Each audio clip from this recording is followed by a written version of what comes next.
Perfect. Thank you. So welcome everybody that I can see and anybody who's watching this online to our April board meeting, held a little bit differently than in the past. We did start at 6:30, so the meeting has been called to order. We talked about some personnel issues at that point, and now we're back in open session. And I think the first thing we need to do is approve the minutes from our board meetings. We have a March board meeting and an emergency board meeting and an additional meeting on our evaluations. Motion to approve. Second. Can we do this one without roll call? Rebecca, is that okay? Sure. All in favor? Aye. Thank you.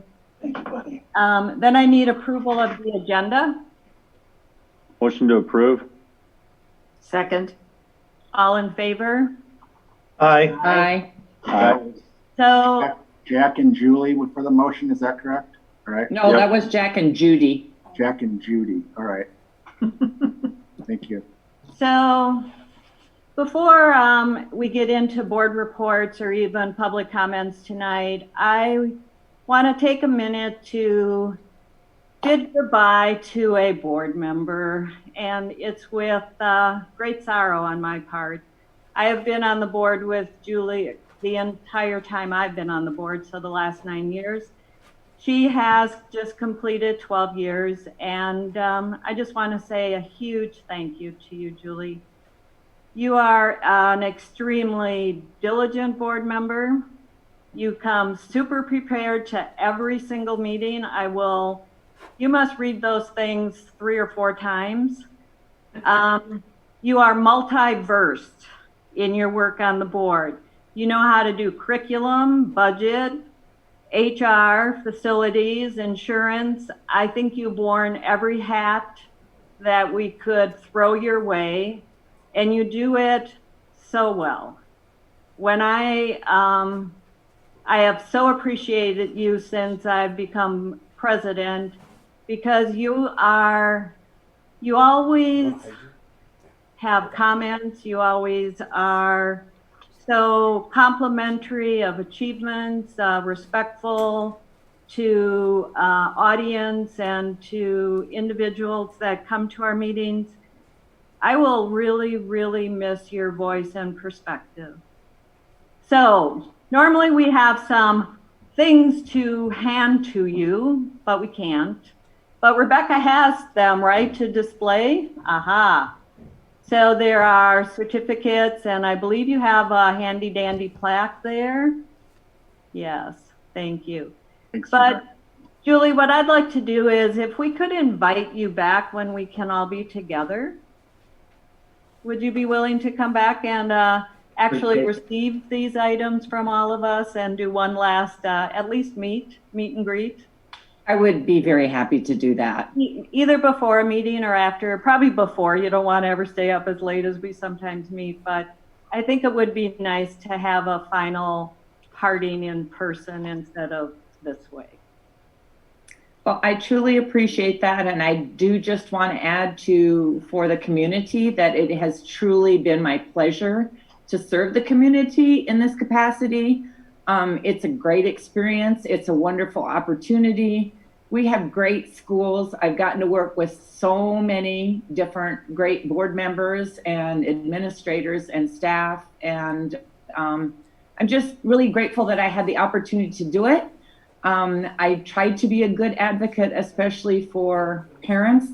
Parent voice I thought was lacking way back when I first ran on the board. So I'm really encouraged to see that we continue to attract parents as candidates. And so I want to wish good wishes to Brian, who will be taking my slot, and happy to see that he's a parent of current students as well. And again, it's just truly been my pleasure, and given the opportunity, people should toss in their hat and give it a run. It's a great way to serve the community. And thanks so much. I've really enjoyed working with you all. Thank you. Thank you. Julie. The next I would like to address are public comments, and I did not receive any from Rebecca, but for people watching this, if you do have comments on the agenda while we maintain this format, please send them to Rebecca, who will forward them to me, and I'll be sure that they get read to the public. Yep, Joan, I just looked just before we came live and I did not have any further comments that came in through email. Okay, great, thank you. Board reports. We didn't have it on the agenda because we didn't know that it would be coming in, but I did get a board report from our WTA that I would like to read, an update from them. They sent me this later this afternoon. There are several items that are highlighted here. The first one is in appreciation. Our district's educators have been very busy this past month as we have shifted from the classroom to our new reality of emergency distance learning. For many, this has meant scrambling to learn new educational platforms while rewriting lesson plans to fit a digital experience. We've put in countless hours these past few weeks making this shift, while also trying to reach out to our students to make sure they are safe, secure, and connected. We thank the administration and the board for the flexibility they have afforded staff and students during this time, including but not limited to extra planning week and pass-fail grading at the secondary level. The second one is about points. We assure you that during this time, educators have not lost their passion to work with our students, nor to seek out additional ways to expand and fine-tune our craft. Teachers continue to seek out professional development, which is a testament of how much each and every educator and staff member cares about our students and our schools. In this unprecedented time, we appreciate the consideration of extending the deadline to accumulate points throughout the summer. The next item is on Friend of Education. We are pleased to share that we have selected Judy Adler and the Waunakee's Rocky Rococo as the WTA's annual Friend of Education for their generosity and support of our schools and our students. The next one is a scholarship that they will be awarding. The WTA has also selected our annual scholarship recipient. Caden Hogue has shown through his perseverance and caring nature that he has a wonderful career as an elementary educator ahead of him. We are proud to present him with the WTA Future Teacher Scholarship and wish him the best of luck. And lastly, in partnership, during this stressful and unpredictable time, we would like you to know that we are here to advocate for our schools, staff members, students, and families. We understand that you as a school board have needed to and continue to make a tremendous amount of difficult and timely decisions. As you continue to make these necessary decisions during unprecedented times, we want you to know that we are here for you in any capacity we are needed. We want to serve you as partners through this crisis. So please reach out to us if we can be of any assistance in any way. We also look forward to rolling up our sleeves and continuing some of our great work that has been started as part of our teacher HR work group and our teacher compensation review committee and more. Thank you for providing us with a platform to give you an update regarding the work of that the WTA has been doing on behalf of our students, teachers, staff, and district. Submitted by Ashley and Kyle. And I would like to again congratulate our Friend of Education and our scholarship recipient, Caden Hogue. Thank you. Next, if there are any board members that have anything that they have participated in the last month that they'd like to share, this is the time to share. we aren't allowed to participate in anything. Well, there have been some webinars. Actually, I did a couple webinars with WASB. They did one on online meetings like this, was kind of helpful. I know that there are a couple other people that did that, so there are a few things. Actually, Randy and I had a nice meeting today with Chris Elner and Todd Schmidt, just kind of looking at issues that the community might be involved in, and school issues all related to kind of the COVID-19 and spring and events that have been canceled and where we might go with that. And that was a nice meeting with them. Anybody else have anything to share? Okay.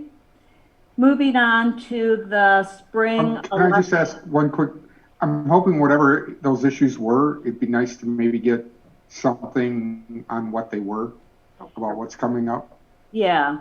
at some point. Yeah, what I can do, Dave, is in my update to the board, I'll write some of those things up.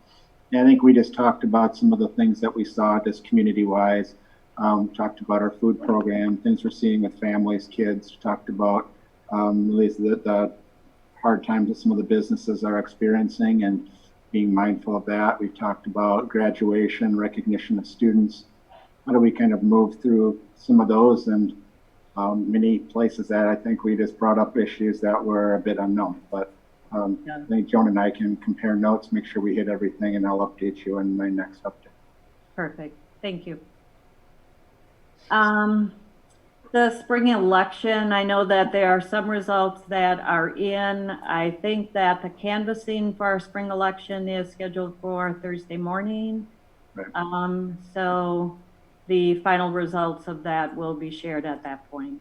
Yeah, if I can just add, I do appreciate Rebecca, being she is the one in our office, along with Julie, who kind of walked through all the, Julie as being clerk, to watch what's happening with the election, all of the different decisions and pieces that were coming out this last week. I know where Rebecca particularly was tracking them throughout the weekend to see kind of how the canvassing was going to take place. So we did have latitude to move that out till Thursday, so that was where we decided over the weekend to put it.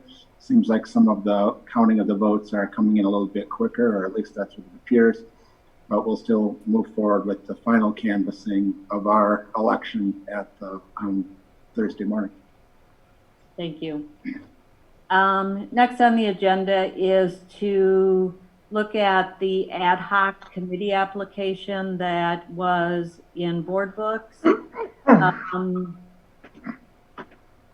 Mike, I don't know if you want to talk about this or. Sure. I mean, I don't know how much discussion we want to have on it. It was just something that I wanted to work on so we keep moving on the process. Obviously, it's not our biggest thing that the school district or anyone in particular has been working on over the course of the last month, but we do need to move forward on getting people to be on the committee, and I put together some general questions and sent it out for review if anybody had any changes to make to it. I don't think we need action on it. I think it just needs to get sent out. However, we can send it out to people who are interested. I've had a dozen or so people ask me directly as to how they get on it. And I said, there's going to be an application, and then I just took it upon myself to draft it. So that's all that is. I don't think it needs action. It's just there for review. I have a quick question. So I'm just curious, obviously, since this ad hoc committee deals with diversity and equity, what safeguards are we going to use if we don't get applications that we think represent the diversity of our community? The diversity of our community? Oh, well, what I'm saying is I would guess we would want a range of people on this committee. I mean, whether it's students, whether it's parents, whether it's community members, whether it's special needs, whether it's, you know, the whole range of what we're trying to address is equity and appreciation for the increasing diversity of our community. How are we going to handle it if the applications that we receive don't reflect the diversity we're trying to assist or Sure. be more aware of? I think that's a good question, and informally, given the people who have contacted me directly and what I know about them personally already, I'm not concerned. But that's a good question. If we get no one to apply, it's the same question. How do you fill a committee if no one wants to be on it? I'm encouraged by the number of people who are already interested, even without an announcement. So that's the best I can say to that.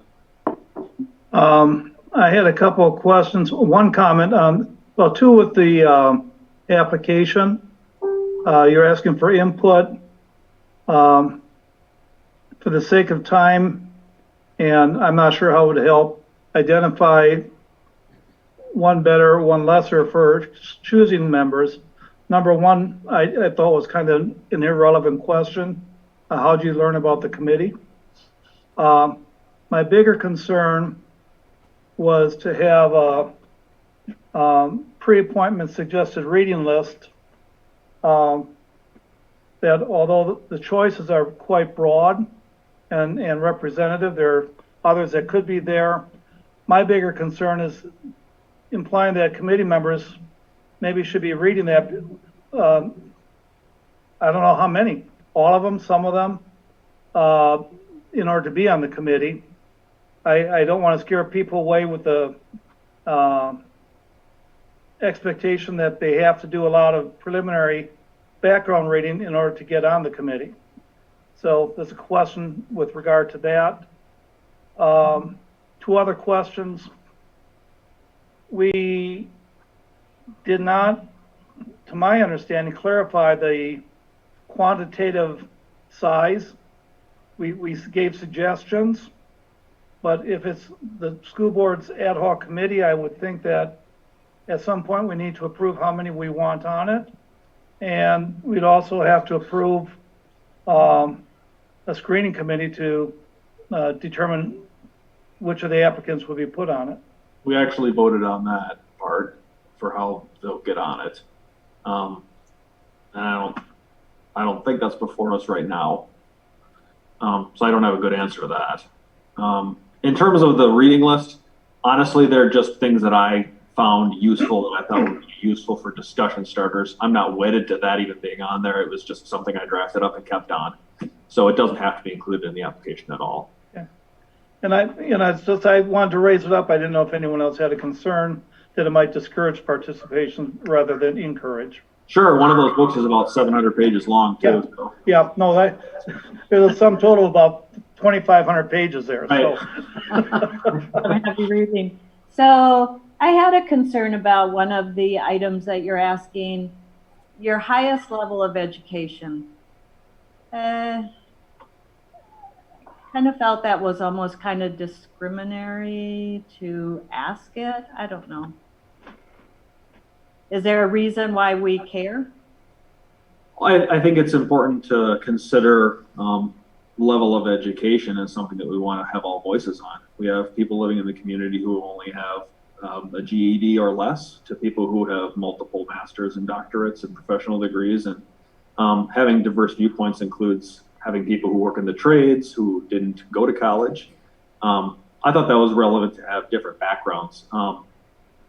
I don't think it's absolutely necessary to have it in there, but it's generally in most applications. I did look at some of the other ad hoc committee applications in the area, as well as the housing task force application that the village put together a couple years back too. And I think that one was on the housing task force application, which I think is why I included it here. Is it absolutely necessary? No, but it gives information as to the background of where people are coming from. Yeah, I guess you're right. As I rethink that, initially when I read it, I thought, but okay. Any other feedback for Mike? So what is our next step with this? Do we advertise for this committee? I think the next step is, at least as I've envisioned it, is once we finalize what the application process would look like, then I think it would be one that if we were looking to push that out, we could send it out to, I'm assuming, Mike, what the kind of the vision was and what we had proposed to the board is it would go out to all parents. Is that kind of the audience that we're shooting for? Well, and parents and anyone else who is interested, we don't have to have people who are just parents of current students. There's plenty of people in the community. Obviously, Jack wants to. Oh, we were looking for students, with student representation as well. Excuse me, I'm stuttering. Right. So, I mean, I would be hoping we can ask in all ranges that we have. I mean, we could ask our municipalities that make up our district if they could also kick it out to serve listservs that they have. I get emails from Westport on occasion. This is the kind of thing I'm sure, Tom Wilson would have no problem sending this out to all the email that we have in Westport. I'm assuming Middleton, Waunakee, and others would do the same. Those are other options. I mean, I'd like to get this out there to people who might not necessarily have email. There are people who live in the senior center, Waunakee Manor, who might want to be on this. They're not going to have email access or be looking at our Facebook page. So I don't think we have to spend money getting this out there, but we do have to get out there to wherever we can. I think what we could do is I can certainly get it out to parents. There's a few other venues that I can push it out to community-wise. We can reach out to the Tribune and see if they'd be open to kind of articulating what we're trying to do. So it have a voice there that sometimes hits some folks. I think particularly as you're talking about, Mike, that maybe don't get some of the emails. They certainly still read the paper. Any other? Do we have any overall vision of what we want to accomplish other than we want to talk about diversity? And do we have a handful of problems that we want to get input? And I know at the last meeting the committee was going to solve that, but is there any primer to kind of at least set the stage for this? Well, I guess to answer your question on that, Jack, what I would probably go back to is just looking exactly at what we put in the actual formation of the ad hoc committee, which I'm happy to pull up here in a moment. The idea behind it is we have to have a venue for talking about things that we might not necessarily know we need to talk about that aren't necessarily represented by the 7 of us sitting around a table or sitting here on an internet call and knowing our issues. And the example that I brought up in our last meeting was the student who is in a wheelchair and has to come to the facilities committee meeting to ask for a handicap accessible door to come out. What I'm envisioning this as is being something that is proactive and goes out and looks for concerns like that and corrects them before they become a problem for more people. If you're talking about racial issues, it's talking to students and their experience without having to wait until someone sues us and claims that we're not providing equitable access. It's talking to students of different genders to ask them how we are doing with representation among staff or the people that they deal with on a day-to-day basis. So it's going out and asking the questions that maybe aren't appropriate for a specific board committee that we already had, and seeing whether or not there are fires to put out that we don't know are already smoking. The Baraboo lawsuit was the main thing that kind of sparked the fire in my mind about doing this, because ever since I've been on the board, we've had reports about various things happening, but I couldn't tell you one specific thing the board has actually done to work on those issues. And if someone asks me the question, how have you addressed these challenges in our community that some of us are facing? Without doing this, I wouldn't know how to answer that. We can talk about equity, but then what do we do about it is the question. So that I think is the best answer I can give you. We did have it included in our previous vote on this for what exactly it would do. And it is broad, but the purpose would be to come back to the full board and tell us what they found. And if they tell us we don't think there's any problems that the board specifically needs to deal with, that would be fine. I somewhat doubt that's going to be the outcome. I think there's probably going to be some recommendations for practice and policy and things that we can do better, and maybe those can even change over time. But it's all about really providing the venue for having these discussions that we don't have another one for. And this is an advisory committee, correct? Yes. The purpose is to give recommendations to the full board or even to administration or to individual schools about things that they can modify, change, do better, or to merely say you're doing a bunch of things great and keep it up.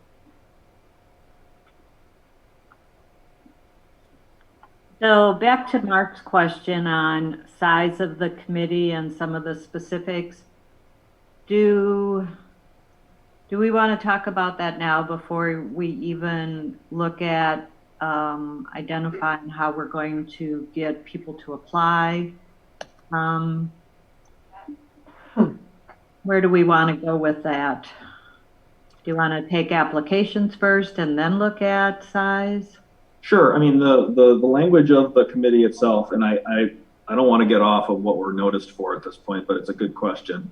The committee shall consist of no less than 12 members, and we would have 2 through the board, at least 1 staff member, hopefully from each school and level of the district, an administrative designee, which effectively Randy would choose, and student reps too. So there isn't an upper limit, but I think we would have a hard time getting anything done if we had 100 different people. But the minimum we set it is 12. I don't know if we need to set a definitive number when we termed it as no less than 12. I don't anticipate having trouble getting that many, because we really only need 10, not including school board directors. I think it'd be helpful to put a cap on exactly how many, just for a more workable committee framework. Too many, I think, gets unwieldy. And so, you know, from my at first blush, I thought your list on the initial proposal was quite good. I just thought we probably would want a specific number of students on it as well. Maybe match the number of teachers. So if that's 4 or whatever, that would seem a reasonable number to me. I did question whether we might want an administrator from 2 different levels, K6 and then 7-8, because those are really different experiences. And although, you know, I like the broad brush understanding that all our administrators have, I think specific info might be more beneficiary to have 2 levels there. I like that idea.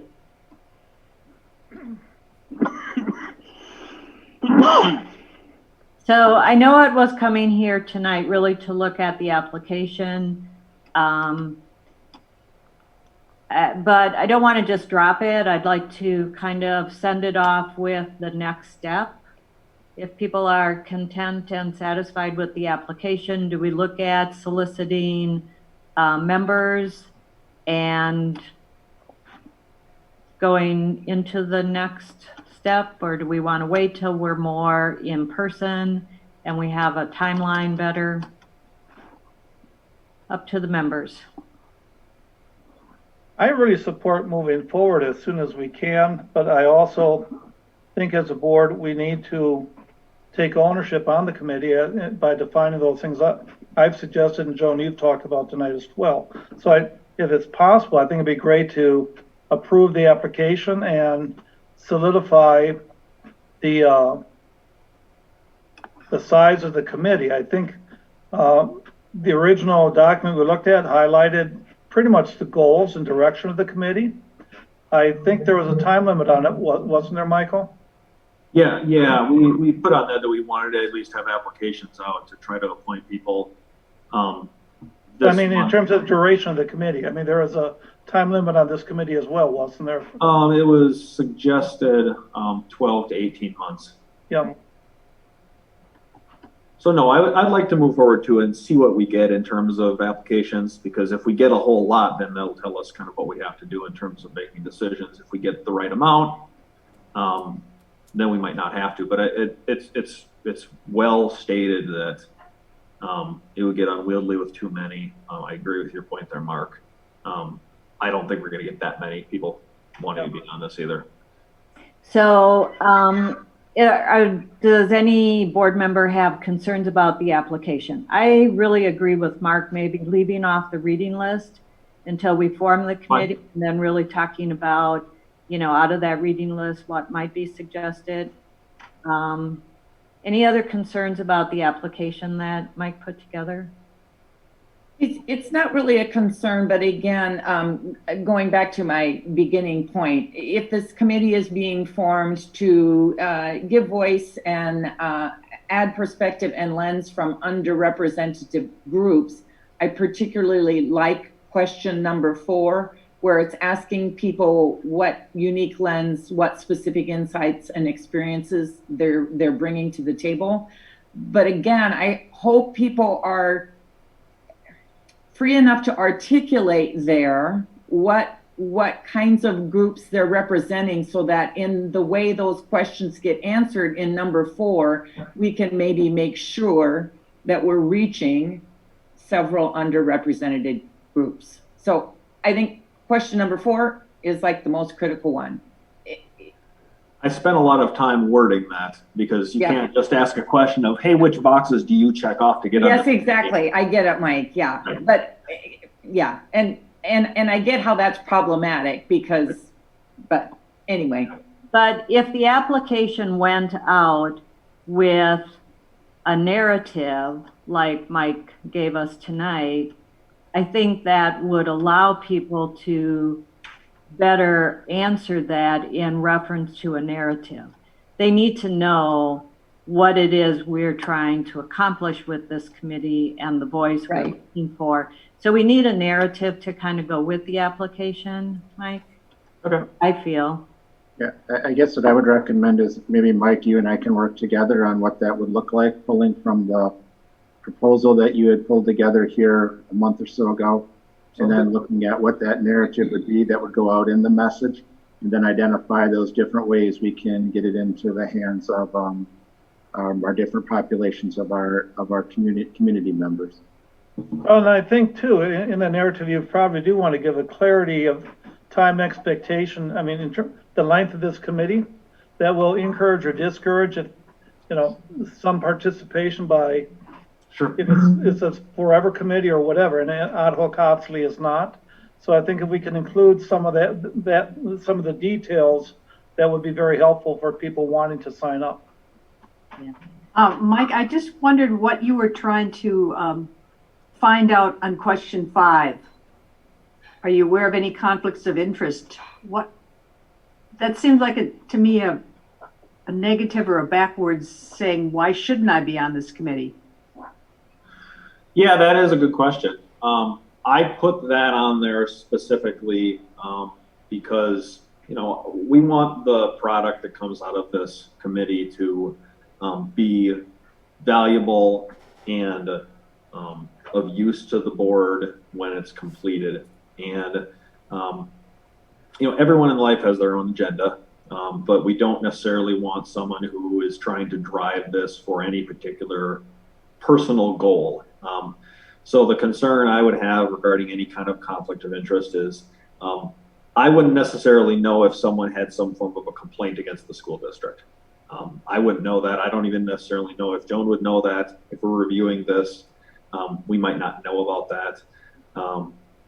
That is more of a deterrent question as to whether or not anyone knows whether or not they have like a personal interest that could interfere with their ability to be on this. I don't know what a conflict of interest would be. It's one of those difficult questions where you don't know what a conflict is until you see it. And that's meant to make the person who's looking at this think about whether or not they're going to be invested in doing this. I couldn't tell you as an example what that might be, but if someone were to put something there, then I think it would be a valuable thing to ask about. We will have to let people know on the committee that the board has policies that will apply to them. Now, we don't have specific policies in place for our district that govern what happens on an ad hoc committee, but because it's appointed by the board, we do have to follow quorum rules and noticing rules too. So there are a variety of things that are going to apply to the people who are on this, and when someone does apply, I think we'll have to tell them that. We have a conflict of interest policy, we have ethics policies. This will also apply to anyone who's applying here too. So that's why I asked, because I think it's something that we would have to know about before selecting someone to be on it. Yeah, I think definitely you need to let these people know.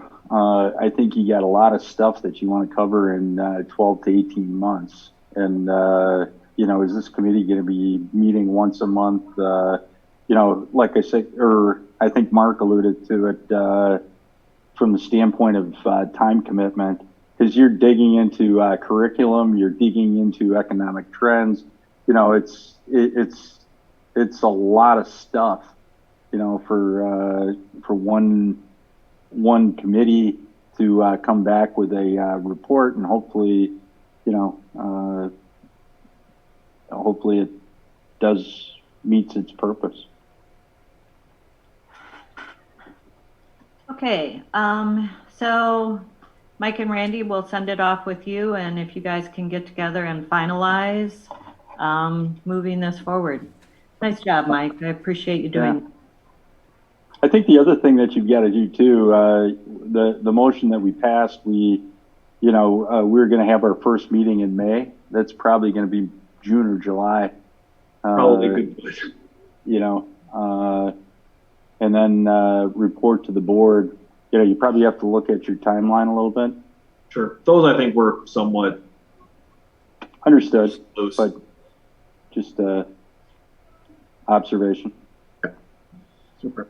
Okay, anything else that you need on that, Randy? No, I think Mike and I can work on that from there. Okay, perfect. Committee reports, starting with policy. I guess that is our only committee tonight, but a lot. There's a lot there. Mike, do you want to take it, or do you want me to start off? I want you to start it, Randy. All right, super. We have 2 items on the agenda tonight. First of all, we have a first reading and a set of policies coming for a second reading. The first readings is the entire 100 series. If the board recalls, we've been working with the School Board Association on reviewing our policy book. This was really our first iteration at doing so. The 100 series deals with really board operations. What we have done to accomplish our first read was I met with Dan Mallon, who is a legal representative from the School Board Association. Also just happens to be a Waunakee resident. His kid's in school here, so that was a good connection as well. But our process was to utilize the policies that they have in their resource handbook through the School Board Association that are built off of model policies in different areas. Dan did a review of all of our current existing policies and really came up with recommendations which are articulated on the attached spreadsheet in board book of, do we keep our policy as is? Do we modify it? Do we replace it? Or do we just get rid of the policy altogether because it's no longer needed? So after Dan and I walked through that process, he and I together, Rebecca, Mike and I sat down, with Mike being the chair of the policy committee. We then went through each policy item by item over a couple of months. So I appreciate Mike's time and really going at a pretty deep dive into each of those. After we had really some consensus of what we were going to then bring forward to the policy committee had an opportunity to review those, see some of the changes, talk through really what our process was. And then their recommendation was to move these as an entire series to the full board. As you're seeing, this is not coming in now until the April meeting. I believe over the last month or so, Rebecca had shared them with the board for your review. Coming into tonight's meeting, I had not heard any feedback with regards to them, but certainly that's the purpose also of a first reading, is to get your opinions on the work that we're forwarding. I think in general respect, what it does is it cleans up some of our language, it consolidated some of our policies, and it put things in place that I think just improved kind of the articulation of what our current practices are, what the current laws are, and really what some of the recommendations that we felt were important. So Mike, do you have anything to add to that? I think you're muted. You're on mute. I had loud boomings coming from overhead. I won't say what they were, but there was screaming in my house. I don't have anything to add to that, Randy. I think you covered it succinctly. Everything is in there for review. I mean, we can go through any one that anyone wants to talk about. There are a lot. So probably more efficient to just do that if there are specific questions about any of them. For the most part, I mean, I was concerned when we initially thought about going through and doing a real deep dive on the policy in terms of how much we would have to rewrite. Using what was given to us and then adapting it to our specific needs from there, I think was the exact right thing to do. The old tried and true saying for any lawyer is you don't start without a form and you don't start from scratch either. That's exactly what we did with this, because there's good stuff in our policies to keep and we can adapt that to what we are learning about. And it was very useful to see some other things that were a little more updated, because we did have a good number of policies that are going on 30 years old. So I don't have anything else to add. I support what we have in there now, and we can talk about them as we go through. Two things. One, again want to thank Randy and Mike and Rebecca for your hard work as a member of the policy committee. I was able to see firsthand, along with Judy, how much work you put into this. I think the policies reflect very well our local values and cores, and the changes that are there are very much in the spirit of what we had. So thank you for all your work on that. I do want to point out, actually, in terms of helping our meetings, one of the policies actually does point out that a second read is not necessary to pass a policy. Right. And as I look at a number of the ones we're approaching tonight, there are a number from Kurt that actually don't have any changes. And so going forward, we actually could approve some of those if there are no changes, to save on time at the next meeting. So it's just a small point that to help streamline that, it is part of the set 100 policies. Yeah. So with regards to the 1 and 2 readings, you're exactly right, Mark. Thank you for bringing that up. There is nothing in policy nor in state law that states that you have to do 2 readings, and that's never been the case for us. It's been more of just our past practice that we have always followed, that policies would have a 2 reading type cycle. So tonight, you're right, the 100 series, if you truly are happy with where they are and you want to move them forward, you have the full ability tonight to approve them and move on. The ones that you see from Kurt, you saw last month. So they're just coming back for a second reading. And those series of policies do need your action tonight. I would like to make 2 comments on this first series of policies, though, and I have no problem with not having a second reading. I just want to point out, lately there's been some times where some board members have come to standing committee meetings who aren't members of the committee, and I know I've done it a couple times, and you feel like you can't say anything. I found it interesting in policy 185, which covers standing committee, that it has a statement that any board member can attend a standing committee and participate in the discussion. They just can't vote. So I hope, when we do that, and I know Joan came to a facilities meeting, and I felt kind of like, you should say and ask questions, Joan, you're here. So I'm glad to see that it really is in the policy, and it doesn't look like it was changed. So it's always been there. We just didn't know. But I do have a question on policy 187. Which has to do with public comments at the meeting. And it's not a change, but we've always had the policy that the public can only comment on non-agenda items on a quarterly basis. Right. And on the monthly basis, they can only talk about stuff that's in the agenda. I, for one, would like to remove that they can talk about any item affecting the school district on a monthly basis. Only because I'd hate to be the person who comes to a meeting and get told, oh, you can't bring that up for 2 more months, come back again. And I just think that in general, the public doesn't know that, and that if someone came, why are we tripping them up on a technicality? We don't have that many people coming as it is. So when they do come, I'd rather they feel that it's an open meeting and that they can participate in the way they want. So I'd like to suggest we amend it to allow them to talk about anything, not just on a quarterly basis, but on a monthly basis. Speaking from my historically long lens, I guess I'll just add that I think the intent of it being written that way was to keep from having the entire agenda I guess I'll use the word hijacked or perhaps usurped based on what is a burning issue to perhaps one person in the community that wants to air a grievance or whatever, as opposed to if you keep it to only items that are on the agenda, then there is specific reason to hear from the public if it's something you're going to be acting on or further discussing that evening.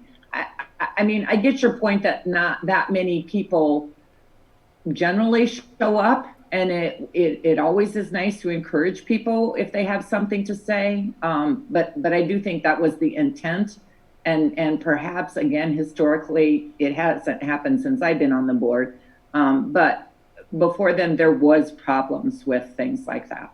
I don't know. I tend to agree with what Julia is saying. You know, basically these are the things that we're going to be voting on. We've already got an ad hoc committee that we've just approved. You know, I think there's plenty of opportunity for the public, you know, to come forward. And I would tend to keep it as is. You know, if somebody's got a burning issue, you know, they can go to Randy, they can go to you, they can go to any one of the board members.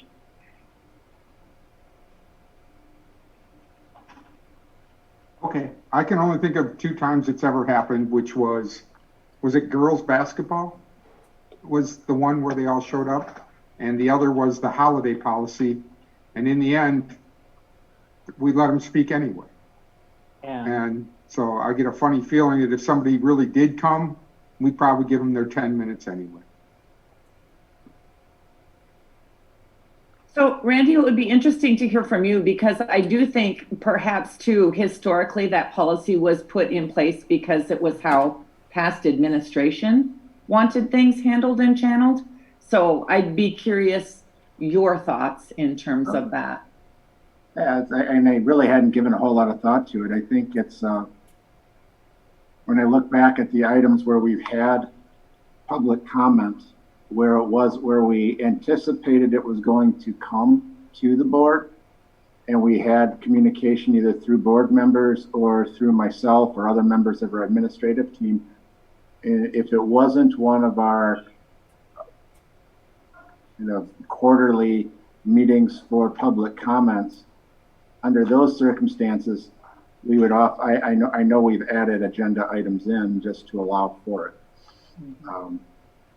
So I know that has occurred. And to me, it's a matter of, I hope that we can address public concerns as they're coming, and that we don't have the degree of them that are concerning, that we interrupt kind of the flow of our board meetings. But I certainly feel like hearing from the public and providing a venue for them is appropriate. Whether that, I guess it's hard for me to say is one better than the other, because I feel we've worked with the community members who feel like there's a need to bring items forward. In many ways, I kind of agree with Dave in that it's, if somebody has come to the board, we've usually allowed them an opportunity or found an opportunity for them to weigh in on the situation. I mean, certainly there's things that, we've looked at things like the ones that he articulated. Those items actually, I believe, were on the agenda in some respect, or we kept them on the agenda knowing that there could be public comments that were coming. So I think we've tried to work. I think with the basketball, I believe we voted on whether we were going to keep the coach or not at that meeting. No, I think that was in that whole situation didn't require a board vote. So that was one that I think that there was a lot of comments that came forward, but it wasn't an actual board decision that was required at that point. But I mean, when you kind of look at comments, I think we've tried to work with people to allow them to make the comments that they would like to make and participate as much as possible. And I don't know, So, Julie, the history of like the quarterly piece or how long that's been there, I don't know that. I guess personally, I could live with the suggestion Dave made and let anybody who has a concern make it at any meeting. Because I don't see that it would sidetrack our meeting, and I do think that we should encourage and we should have a avenue for people to come forward with concerns. So I'd be happy to make the change that Dave suggested. Well, I totally understand the history you provided, Julie. And I think truly that is there to help streamline and maintain the efficiency of a meeting. But it's, as I'm listening and thinking, this is a really different time and age from let's say 15 years ago. And I do know we have a community that really embraces a responsive governance. And to me, I think Dave's suggestion would allow that responsiveness and another set of ears. So I could very much support that modification in the policy as well. I've seen situations, not on this board, but I've seen situations where the public has hijacked, to Julie's earlier points. And, I think we do get information, but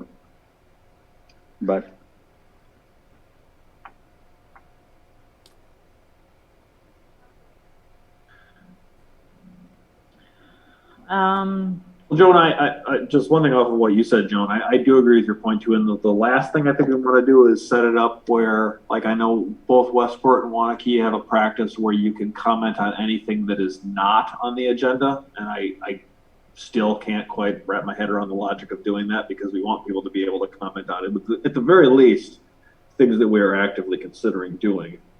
For my part, I think people should be able to say whatever they want in a relatively limited period of time at the start of our meeting from the get-go. But that being said, I don't know of a single circumstance in the last 2 years in which we haven't allowed someone to do that anyway, if they have contacted us or Randy or Joan ahead of time to say, hey, this is an issue that matters. Can we talk about it at the school board level? I think we've accommodated that too. So we can always suspend rules to let people talk about things that are not on the agenda anyway. So if we change it or don't, I think in the past we have always allowed people to talk about things that are relevant. We have not had the issue of, like, in the Madison School District, people are talking for 2 hours because they have 100 people who show up to talk about something. Yeah, we rarely, I mean, there is a part of the policy that does limit comments to 3 minutes per speaker. And if there's a lot of speakers, we try to limit it to 30 minutes within that time frame. So sometimes they might only have 2 minutes. So, I do think that we have safeguards in there to curtail spinning out of control. But you're all correct. We have a board and we have an administration that accommodates all the comments. So maybe we don't need to make the change in policy. I guess we could go either way. I do appreciate that we allow people to speak.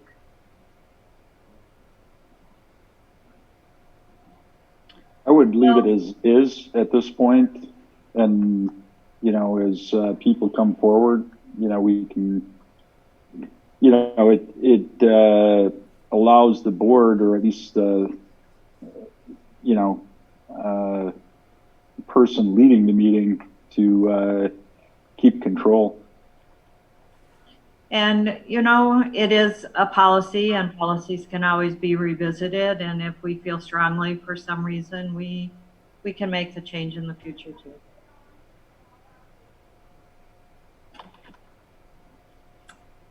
Anybody else wanna comment, change it, leave it for now? I guess I'm not sure the process we go at this point, and we've heard several supportive of the idea, a couple not so. Do we need a motion if we want to change? Or are we going on consensus? That's a good question. Because I mean, you know, when we looked at the policies that came up last meeting, we kind of reached a consensus of what we wanted Kurt to change, and there were very few of them. But do we need some kind of a motion to make a change? Well, let me ask the question of the board. Does the board want to make a decision tonight and to act on the 100 series? And you certainly have that ability per the policy, as Mark articulated, that you don't need to go through two readings. So one option would be, if you're interested in doing that, you could make a motion to approve all of the policies except 187, move that forward, and then bring forward a motion for how you'd like to handle number 187. The second option is we could bring back basically the language for both of those next time, and then at the second reading you could do the same thing and have a choice. I'll make a motion for all the policies except policy 187. Second. Any discussion on any of the other policies? Okay, let's do it by roll call so that Rebecca. Hey, just a second. I was on a mute. Oh, you know, sorry. One of the things I think, you know, when you look at the two readings, I think it is good, because if somebody misses, you know, if they're not following closely with what the board is doing, and we've got this policy, and it really blows out of proportion. What it allows is for that public comment to come back the second time for consideration, because not everybody is in tune with what the board is doing, you know. But I would suggest that we keep the two readings to adopt the policy. I think Jack brings up a good point, and I'm going to vote against my motion. So Yeah, I think he brings up a good point too, because the first time is what puts it on people's radar screens. That's the first time you see it on an agenda and have time to dig into it and see what it is. So it's nice at that point. That's when our questions and the discussion gets more fleshed out. And then, you know, we often tweak things after that. So I think that is an advantage to have it come back twice. But You want that in policy, or you just want to keep that as our practice? I think we just keep it as our practice, unless somebody else sees that we should put it in policy. But it's like the holiday policy, you know, that came, you know, people got upset, and then it came back to the board, and yeah, there were some of those things that happened. Okay, so with regard to the body in front of us, could we have, for the specific policy regarding the public meeting, or the public speaking, 187, a slight modification to reflect the open-endedness of it, and so we can see what that will look like at the next meeting? yeah. That's what I can do, Mark. For 187, we can bring forth two options there. One that keeps it as it's presented here this evening, and the other one that articulates it in the way that Dave was putting forth his motion. Okay, now, and then from a protocol perspective, we had a motion and second, so we really need a motion to rescind the original motion. Or we could just vote on the original motion. Yeah, we just vote it down. Sure. Let's just vote it. So I'm Okay. going to do a roll call vote on that. wait, why are we voting? Why would we be voting against this? There's a motion on the table to accept all of the 100 series except 187. And because we have a motion on the table, we'll take the call of that motion or vote on that motion. And it looks like it's going to get voted down, but that's one way to handle that motion. You have another suggestion, Julie? You're frowning. I didn't understand so we're voting this down because we're going to tweak something else. Because we're going to go to the 2 readings and we're going to tweak 187 and we're going to have an option there. But we have a motion to accept. Yeah, And so now we've had a discussion and now we're going to vote on that motion to accept. Yeah, so just to clarify, so Dave made a motion to accept all of the policies except 187. He was going to do that in a 1 reading type of an approval. Per the discussion that's just taken place, the board has said you'd like to do 2 readings. So the 2 options is you rescind the motion that Dave put out there, or 2, as Joan is recommending, you move forward with that motion since it has been moved and seconded. And so voting against this basically just means it'll come back for a 2nd reading next month. Okay. Okay, so everybody know what we're voting on? David? No. Mike? Aye. Oh. Judy? No. Jack? No. Mark? No. Julie? No. And myself, no. Thank you. All right. Thanks, Mike. You're welcome. All right. I stood by you. All right. Okay, but now we have all of the 2nd reading ones. Yeah, so last month we had a number of policies that came before the board. We went through them. I believe we answered the questions that were posed. So they're coming back for a 2nd reading. Many of these are just articulating some corrections in process and lining them up with current legal standards.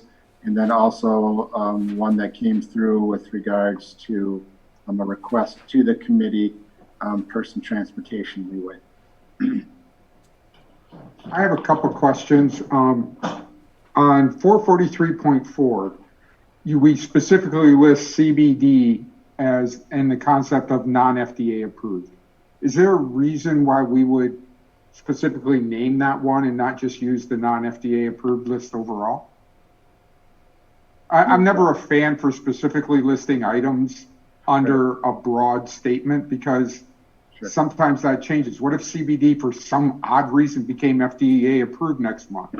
It looks weird. Okay. All right. Kurt, do you have any background on that? I know that was one that you specifically worked on. Yeah. Excuse me, yes. The reason we specifically put CBD in there is...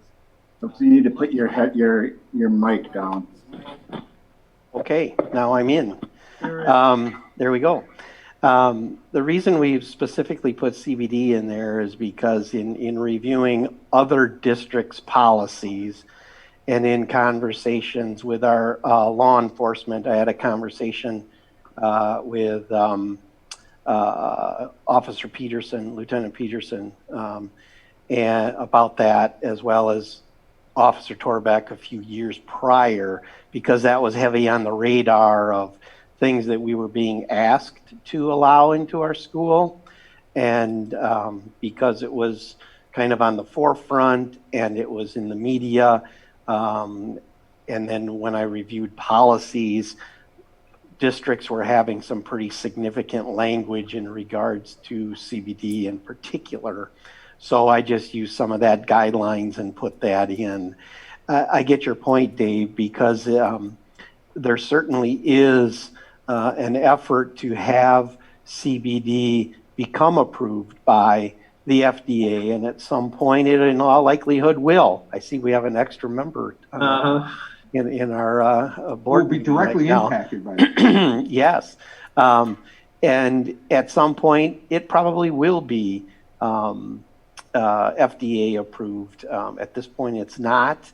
But that's kind of why we specifically put that in there, is because in reviewing other policies, district policies, it was in there. And then because it was kind of one of the main drivers of the review this time was the CBD requests that we were getting. So if we just had the statement non-FDA approved, it would be banned now, right? That is true. If it becomes FDA approved, it's still banned because of the way we wrote it, right? It would be approved if it's FDA approved, unless we would specifically then review the policy and prohibit it. Well, we have it written in there that it's prohibited. Currently. Right. So if FDA approves it a year from now. Well, we'd have to review the policy, yeah. That's what I'm saying. Let's remove that language because right now it's banned based on its current status. And if its status changes, I mean, I don't know, would we go and specifically ban it if the FDA approved it? I wouldn't think so. If it was approved for some medical treatment, in which case we shouldn't specifically list it now because we're putting ourselves in a situation where we said it was banned and it's suddenly approved. It seems a conflict. It is actually approved to treat seizure disorder. So it can be right now, if we have a child who prescribed, even though it isn't FDA approved, CBD can be prescribed for seizure disorder. But the way it's written, we just banned it. So if we had a child come in with a prescription for seizure disorder for CBD, we'd be saying no. That is true. I think we need to remove it. I actually have a union member who has a child in the Monona School District who has it prescribed for CBD for seizure disorder, and he's been doing it for 2 years, and it's the only thing that holds up his seizures. And I'm looking at this going, we just prevented him from doing that in the school district. What I would suggest maybe is that we add language specific to it being prescribed.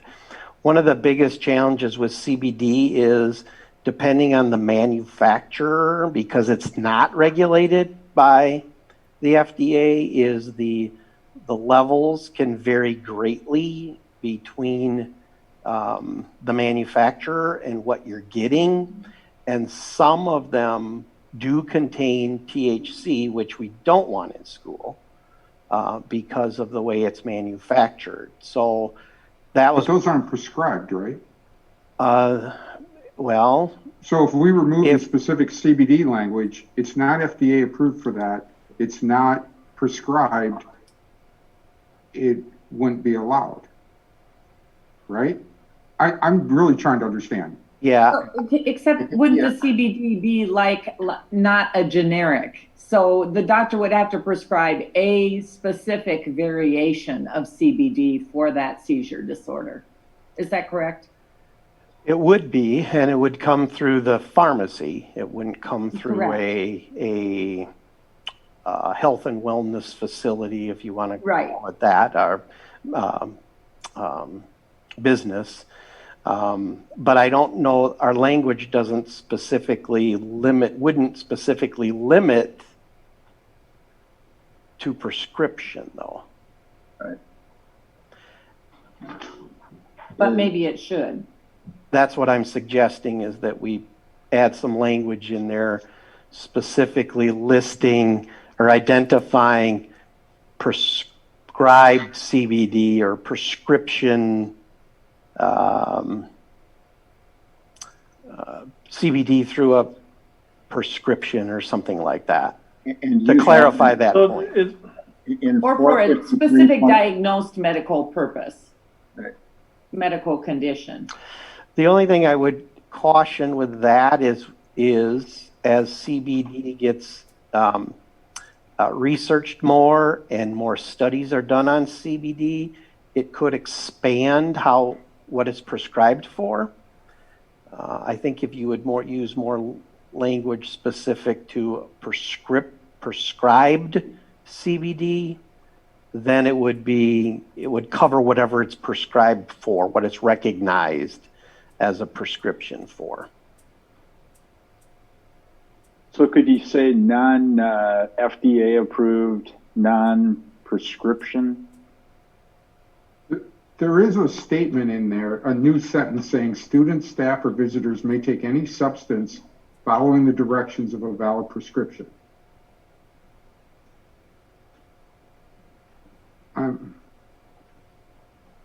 we have a couple different policies at play. Which one were you pulling out, Dave? Were you looking at the I'm drug-free looking schools? at 443.4. All right, so you're looking at the one that's, Oh, that's drug-free schools, no, Right. right. 443.4. So when you look at 453.4, that's the one on medication administration. And so we have two different issues. You have the medication for if it was prescribed from a doctor, and I believe you've identified in there with regards to what it was prescribed for, Kurt.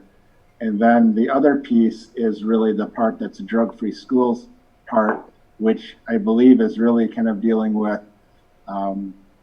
situations that we're trying to, kids having them on their person at school without necessarily the prescription or other utilization. And I know we in other school districts have had some issues with CBD in different times with regards to kind of what is it and how do we deal with that being at school, distributed, or on a student's person when they're at school.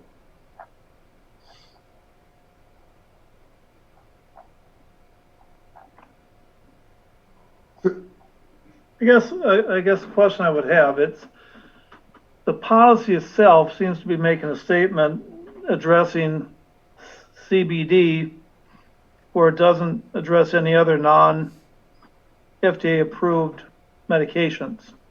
Right. And it seems this is because of the social context we're dealing with. Can that kind of statement be in the handbook, which would be supported by a less definitive language that Dave's recommending with just dropping the CBD and get to non-prescription, non-FDA approved medications? I don't know, Kurt, would that solve it, or do you feel the need to have that in there? Not Dave, Kurt, I meant, I'm sorry. Oh, it's been a while since I've looked at any of our handbook language, to be honest, to see what we may currently have in our handbook language that would be relevant to this topic. It's possible that there could be some things in handbook language already.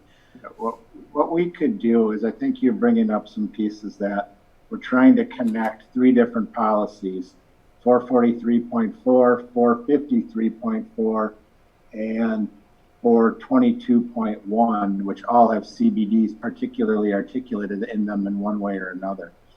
What we potentially could do here is, Kurt, maybe you and I could just not have a vote on these tonight, and you and I can kind of review those with kind of the lens of some of the feedback from the board to see if there's a way to clarify some of the things with regards to the FDA and see if that addresses the needs that we have, and then we could bring this back at the next meeting. Sure. I'd also like to ask Kurt, just because I'm sure you know far more about this than I ever will, that in 453.4, it says the district will not administer CBD at school due to lack of approval and inconsistent levels. If someone had a prescription from a doctor stating exactly what they're supposed to get and how and what the prescription is, and it was CBD for seizures, would you administer it, or are we saying we won't? That policy would say we would not administer it. I mean, if the child's having a seizure and that's what the doctor's saying they should take, I don't get how we sit there and say, no, we're not going to give it to them, let them have the seizure. Yeah, CBD administration for a seizure disorder would be administered similarly or with the concept of like taking a high blood pressure medication is to prevent. So it's preventative, it's not right. active. If a student is having an active seizure, it would be a different medication that we would be administering as an emergency medication, seizure med. So if we had a child who had the seizure and had CBD as their prescription, we would let them self-administer? Or we wouldn't let them have it in the school at all under the two policies? Under the policies that we have, they wouldn't be able to have it in school. I guess I'm not a fan of telling the doctor they can't prescribe for their patient. And that sounds like what we're doing. unless I'm missing something. Well, it's probably a medication that they would take before school or after school. It's not like a Ritalin where we would give a midday booster. It would be a medication that they would take outside of the school day in its prescribed form as a seizure preventer. I don't know. I'm still stuck on the fact that I know there's a lot of stuff they're trying to use this for medically that may or may not develop. The seizure stuff, I mean, 4 years ago, it wasn't there. Now it is. 2 years from now, it might be some of the other stuff they claim. I just would rather see our policy be more about if it's not FDA approved, if it's not a prescription, no. But if it is, I'm not willing to say I'm smarter than the doctor. And if something develops, I don't think we should have to run around and change our policy because a student showed up. And I think I think that's what Randy was getting at, is we can tweak the language so that we would be able to do exactly what you're suggesting, Dave, but also protect us from because in a manufactured pharmaceutical oral medication, it would be a consistent level of the CBD. It's the non-prescription, non-FDA approved that vary in their levels right now, which actually some do contain THC in amounts that are technically illegal to have. Well, it sounds, Kurt, like there has been enough requests from families to have the non-prescriptive medication used because they want to use it and they want your help to administer it at school. Is that kind of what I'm hearing? We've had some cases where that has been asked, and what we ask families to do is to administer that outside of the school. Right. Yeah, And that we've makes also sense. run into situations with CBD with students, and then it's trying to classify what it is. And it's working with our attorneys, we've been able to classify it from our perspective under the drug-free schools policy, our previous policy, not the one that you're reviewing here tonight. But we felt that through that work, that adding clarity to it would certainly be helpful. There was a whole article in the School Board Association Journal probably 4 or 5 months ago that kind of talked about how is CBD classified, and it kind of falls into this giant gray area. So I guess my thought is kind of going back to is if we maybe pull these 3 policies and Kurt and I can take a look at them and kind of understand exactly how the feedback that you're providing, Dave, and others fits in, and then we can bring them back with some clarity as far as where that fits and if that's possible. So what do you need, a motion to remove those or I guess what I would say is, How about a motion to approve all but items B, E, F, and I? I think that's the 4 that you want to tweak the language on. yep, I think that's true. So I move we approve. I pulled J. Pardon me? I pulled J, and I want to vote on J separately. But we haven't talked about J yet. The way we can go about our vote is we can vote individually on every policy, or we can take them as a lot. So I Right. think what I'm seeing is that you don't want to do action on B as in boy, E and F. E, F, And and I. I. All right, so we're not going to have any action on B, E, F, or I tonight. Kurt and I will take some time to kind of review those and bring them back at the next meeting. I think, are there any other questions about the other ones other than J that I know Jack wants to talk about? Yeah, so Jack wants J pulled too. So I guess I'll make a motion that we approve A, C, D, G, and H. Second. I would like to ask 2 questions. One, on 454, when you say all district employees, does that include school board members? We are paid by the district, but I don't understand. I don't think we're considered employees. No, you're not for that policy, no. Okay. That's a good and question. then I asked too.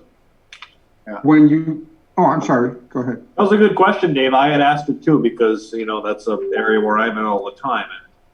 No. And plus, a mandatory reporter for how that would work only has to report when you observe something in capacity of your employment. So if we observed child abuse as a board member, well, it's going to be happening in probably a place like this where someone else is seeing it too. So, no, you don't worry about that.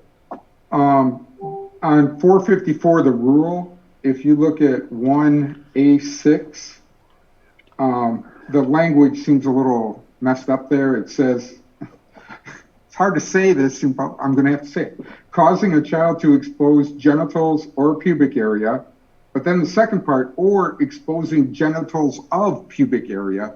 I think that's should be or.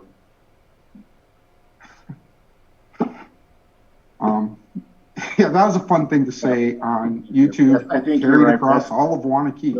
Yes, so Thank you. you're changing the of to or in 454 rule. Yep. Yes, Yeah, I think that correct. was just a typo. Right, yes.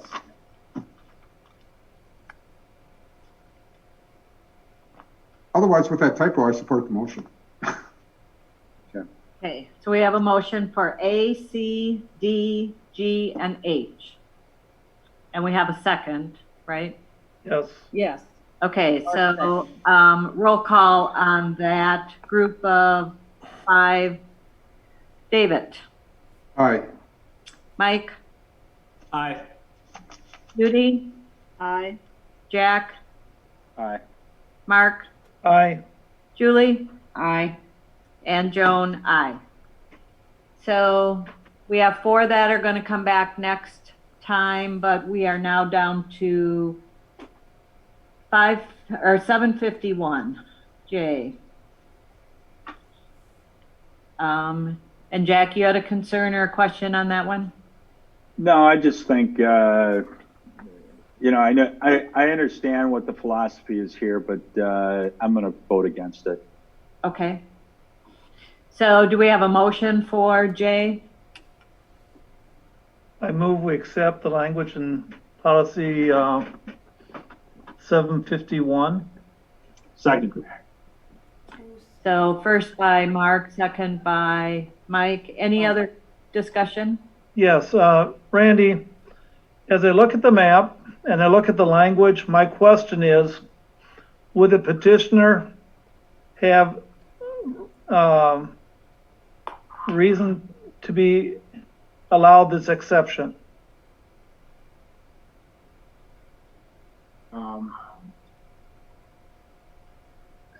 Because, but my dilemma was, as I looked at the map, it looks like the bus goes by her house, but that's not necessarily the route, is it? So technically, is she on the route or not? That is from my understanding, that is the route because it has Okay. to enter the city of Madison in order to get to a portion of our district. Okay, So it does, in this instance, it does cut through that area. But your question being, does this automatically mean that this will apply to them? I haven't vetted that through the bus company for the safety or the other aspect. right. So she qualifies for consideration, but no guarantee of being happening. That would be accurate. And I Thank you. think the language I put in there, I was trying to think of other instances where we have a bus that cuts through just out of necessity to another district, and how would that apply? And I felt the language that we provided gave us the most amount of safety and other issues related to those requests. Thank you. Any other questions? So a roll call on that, just our 751 policy. David? Aye. Aye. Mike? Aye. Judy? Aye. Jack? No. Mark? Aye. Julie? Aye. And Joan? Aye. Thank you. So done with policies? Any other concerns, Randy? Policies, that's it. So we'll Okay. we'll bring back the items that we've articulated as needing to bring back, and we'll bring back the 100 series with the options for 187. Okay, so moving on to administrative reports to strategic planning. All right, what I'm going to do here tonight is I have a number of our administrators here who are going to help us with this. I put one presentation together, which we're going to try to go through very succinctly here. I think there's a lot of information there, but I thought tonight was really a time for us to really get together to talk about our learning at home and what's actually happening instructionally since we've been under the Safer at Home order. I want to talk a little bit about business services and have Steve review really where we're at with the budget process and some of the things that are coming out of the state and federal government that may or may not apply to us. We have out of the HR area, we've done some of our shared staffing, so we know some of our growth numbers. We want to talk about positions. I want to bring up at least what I view as some options that we don't need a decision on tonight, but certainly want to lay the groundwork for further discussions on referendum. That'll be the first part of our presentation, which I'll handle first. And then the last item is I want to just bring up the secondary level grading that we acted upon last week from a policy perspective. I wanted to bring back some additional details on that here tonight. So what I'm going to do to kind of facilitate this is I'm going to move into a screen sharing mode so I can bring up the presentation so that those who are watching can also see really what we are talking about and reviewing tonight. That's all right with you, Joan? Yes, go ahead. All right, just give me a second here. This doesn't look great. I think we was in the presentation mode there. So there you go. That's All right. how can I see more people? Can everybody see that all right? You gotta go to grid mode. Yes, Right, perfect. awesome. All right, so what we're going to do here is, as I just said, there's really 4 different items that we are going to talk about with our strategic planning agenda. And starting off with the learning at home, I have a few people here to help navigate through this. I'm going to start off with Tim Schell, really talking about some of the things that we've done, the surveys that we've put out to parents and what the initial feedback has been and what some of our next steps are. So Tim, if you can take it from here, and I will just tell me when you want me to go to the next slide, and I will move us. Thank you. Thank you, Randy. How's my audio? Good. I think it's good. Okay, very good. So at the end of the first week, not this past weekend, but the weekend before, we conducted surveys of parents and guardians, our educators, and middle school and high school students. And we had pretty good turnout. That information's in the slide. We will do another round of surveys this coming weekend, and we plan to check in from time to time the rest of the way, just to kind of monitor feedback from all of our groups. But we had really good turnout, and at least after the first week we had pretty high satisfaction across the board. Randy, if you could move to the next slide, please. And so this is just very quickly parent satisfaction by the numbers, and the next slide will show us percentages in the table, and we can see that about 89% combined were satisfied, very satisfied. And we only had 19 of our respondents that were actually very dissatisfied. Next, please. These are the responses from educators. So this went to our teachers and it went to our student services staff. And if we go to the next slide, again, very similar to the parents, this is coming in around 89% satisfied or very satisfied. And again, very low numbers. Very similar for secondary students. If we go to the next, we can see they came in more around 85%. Secondary students, we did have some challenges with Schoology in the first week, and that certainly was something that impacted our middle school and high school kids. The next slide just kind of pulls that all together so you can see where the 3 groups were. And we actually asked a lot of questions in those surveys. Some of you saw these as parents receiving these surveys. So we've just pulled a few key measures off there. And this level of satisfaction question is one we're going to bring back later this week. We also asked parents about the workload and expectations. Was it too easy? Was it too hard? Was it just right? We did have an open-ended one where they could give us additional feedback, and that was helpful. But we're going to be retiring kind of the open-ended option on this and just kind of forcing answers on the four for the upcoming week. But again, we found for all levels, the most common parent response was we're just right in week one. The second most common response was it's too easy. And certainly that's something we're looking at going forward. So this is for elementary parents. You can see where that came in on a table. The next one will show us intermediate school parents. Again, very similar to elementary, where kind of the Goldilocks answer, the just right, was the most common one, followed by it's too easy and very few overwhelming. The next slide, once we get past the table, will take us along to middle school. And again, this looks very similar to what we saw with the other grades. And then we go on to high school parents. And when we move to the high school level, again, a lot of consistency from level to level from the parents. We asked the same question for our middle school and high school students, though. And we can see for the students, and again, these were middle and high school students, their perception was similar in most respects, and that just right was the most common response. In fact, that was even higher than it was for parents. But unlike parents, the second highest response for students was it's too much. Now that's just 17%, but that was a difference that we noted between the parent responses and the student responses. One other item that I did want to put in, we again had a lot of items we asked of our parents, teachers, and students. We did ask our middle school and high school students, are you able to focus on learning right now? It's been a very different experience for kids, being shut in at home, not having the same social interactions. And we can see that about 66%, 2/3 say probably or definitely yes, unable to focus on learning right now. We had very few students who said probably not or definitely not, so that was around 7%.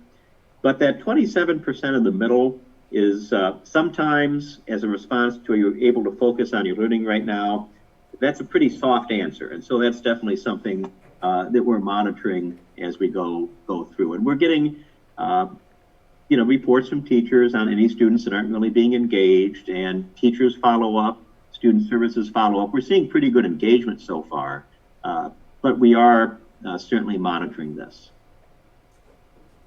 I think that might be, yes. And another question we asked of our educators, how are you connecting with students? And here they could really check a variety of things. Now, we did ask that everybody have 90 minutes of office hours announced today, and strongly encourage that people respond to email during those office hours.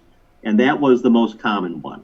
But we also saw significant numbers recording video messages, offering video conferencing with students during the office hours, and also some individually scheduled video conferencing outside of office hours. Our teachers and other staff are connecting with kids in many different ways during this time. And I think that might be it from the survey. Yes. Tim, when you look at the survey and you look at workload expectations and so forth, and you've got others, please specify, do you see trends in there? Are there trends as to why they don't feel they're getting what they need, or?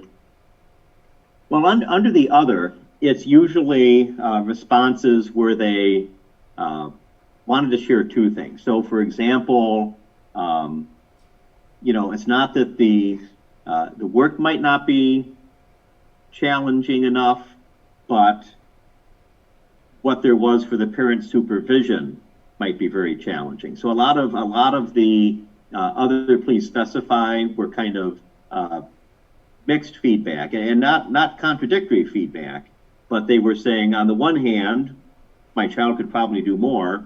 On the other hand, as a parent, and I might be teleworking from home, they would tell us kind of their perspective on that. So sometimes it wouldn't even be that the work was too demanding, but they were sometimes interested in more, how shall I say it, activities that the children, particularly in the lower grades, could complete more independently. So it was really a mixed set of feedback, but it was really when they had a message to send that didn't fall neatly into one of our other categories. How are internet connections throughout the district? Do you get any feedback on poor internet, or I know we've sent out the hotspots and so forth? Well, now this is a survey that went out via internet. So, we do know that we have some families who are still internet challenged. I think Herb and his staff, working along with student services and our school social workers and EL staff in particular, have done a really nice job getting hotspots in the hands of families. We feel we're meeting the identified need. I think the bigger challenge is that you can have a broadband connection that in normal times would seem more than adequate to do just about anything you want to in your household. But in normal times, let's say you're a family, a 2-adult household with 3 kids in school. So in normal times, you don't have all 3 students trying to do their primary academic program during the day at the same time. And you tend not to have the parents or, at home teleworking from home. And so depending on how many people are trying to do activities during the day, what might otherwise be a strong broadband connection does get a little stretched. We did ask a question about whether your internet was adequate, and I'd have to go back and look at my notes. For most people it was, but there were some reports that it was getting stretched and they kind of had to negotiate who was doing what at certain hours of the day in some households. Thank you. Any other questions for Tim's part of this, or the review of the survey data that we put out, or questions really about the instructional piece before I move on to Kurt and some of the student services reports? My only question is, do we have an idea of how many students aren't participating at all? So I would have to kind of swing back through the principals and see how many students they are actively tracking now after the second week. We did ask teachers to respond what proportion of their students were actively engaged, and it was all or virtually all, it was most, and it was less than half. And we had an extremely low number of respondents that said less than half. Most felt like their students were engaged, and we had a very high rate of agreement of all or almost all students were engaged. But what we can do is we can get that information from principals and bring that back. I know Brian is on tonight. I don't know if he's available to jump in right now, but Brian, I don't know if you have a sense of what that might look like for the high school. Yeah, so in Schoology, we can track kids who are in or not. So we're able to pull that list. It's quite a bit more challenging than, say, pulling something from Infinite Campus Attendance, but we can pull it. We have the assistant principals sorting it. So every day, like regular school, we would track any sort of absences from the prior day. So what they're doing is pulling the data and connecting with kids. Now it's more complicated than the day-to-day. It's a lot of the things that we have set up at the high school, and I can only speak to the high school, is most of our teachers are doing a weekly lesson plan with essential learning outcomes or standards that they're working on and the kids are working on. And so kids have created their own schedules, and some of them do a class a day or two and then move on to the next class and kind of work through the week that way. So some of the information we get from Schoology is, overall, it's like, say they haven't engaged yet, but they have engaged in 2 classes, but not other classes. So it's populating. We're working hard to like get that data so more refined, so we know how kids are spending their time. But we do have lists. The first list I saw was, I'm just going to guess around 12% of kids were not engaged. But once we started pulling that list apart, we realized that was only from a partial week, and some of those kids wouldn't be accessing online learning. Some of those are transition kids or kids in the Guido program, or kids who haven't engaged in school that much this year so far. But we do have lists, we do have an idea, but it's a work in progress. Honestly, it's not a perfect list, but we are definitely looking at that, and the APs are connected, the assistant principals are connecting with kids, the counselors are connecting with kids.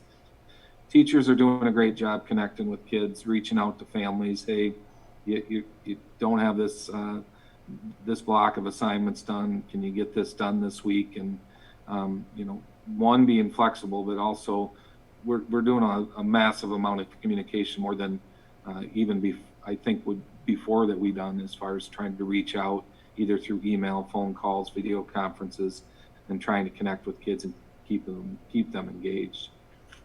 I mean, the data you provided was good, and I think it's going to be important, and it sounds like you're doing it, about tracking it over time, because I've taught online courses and I've been in them. It deteriorates as time goes on.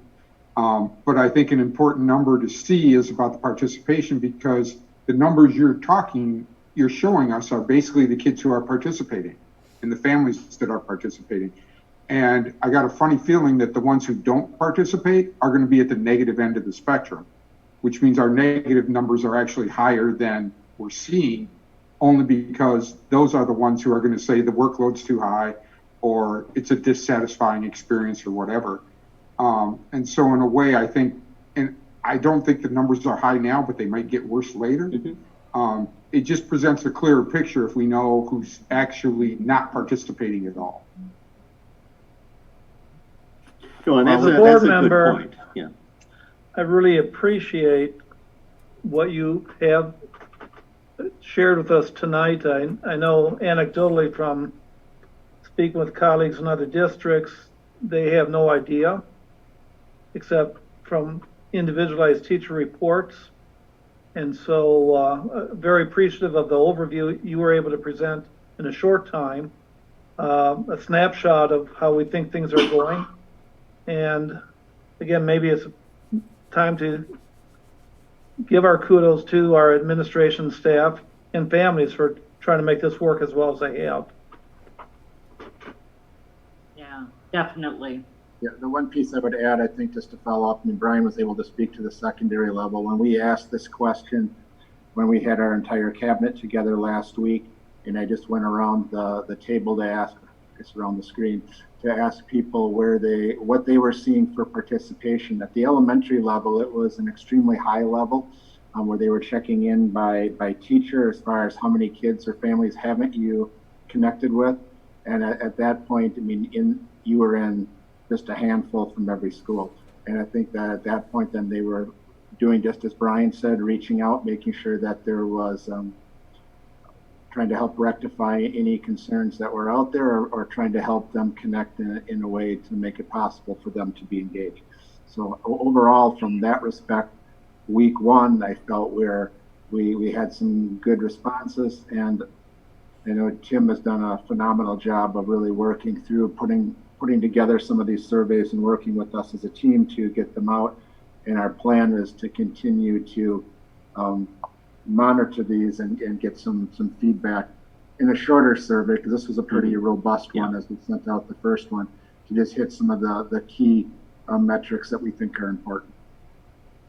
And just real quickly, Randy, I did look up the answer to Jack's question. So for the middle school and high school student survey, We had a statement, my home internet access has been able to handle my work, and it was an agree, neutral, disagree. And it was 71% agree, 21% 21% neutral, and 8% disagree. The parent responses, depending on the school, range from 86 to 91% agree and very low percentages of disagree. So, but again, I mean, there's a selection bias there, as Dave noted.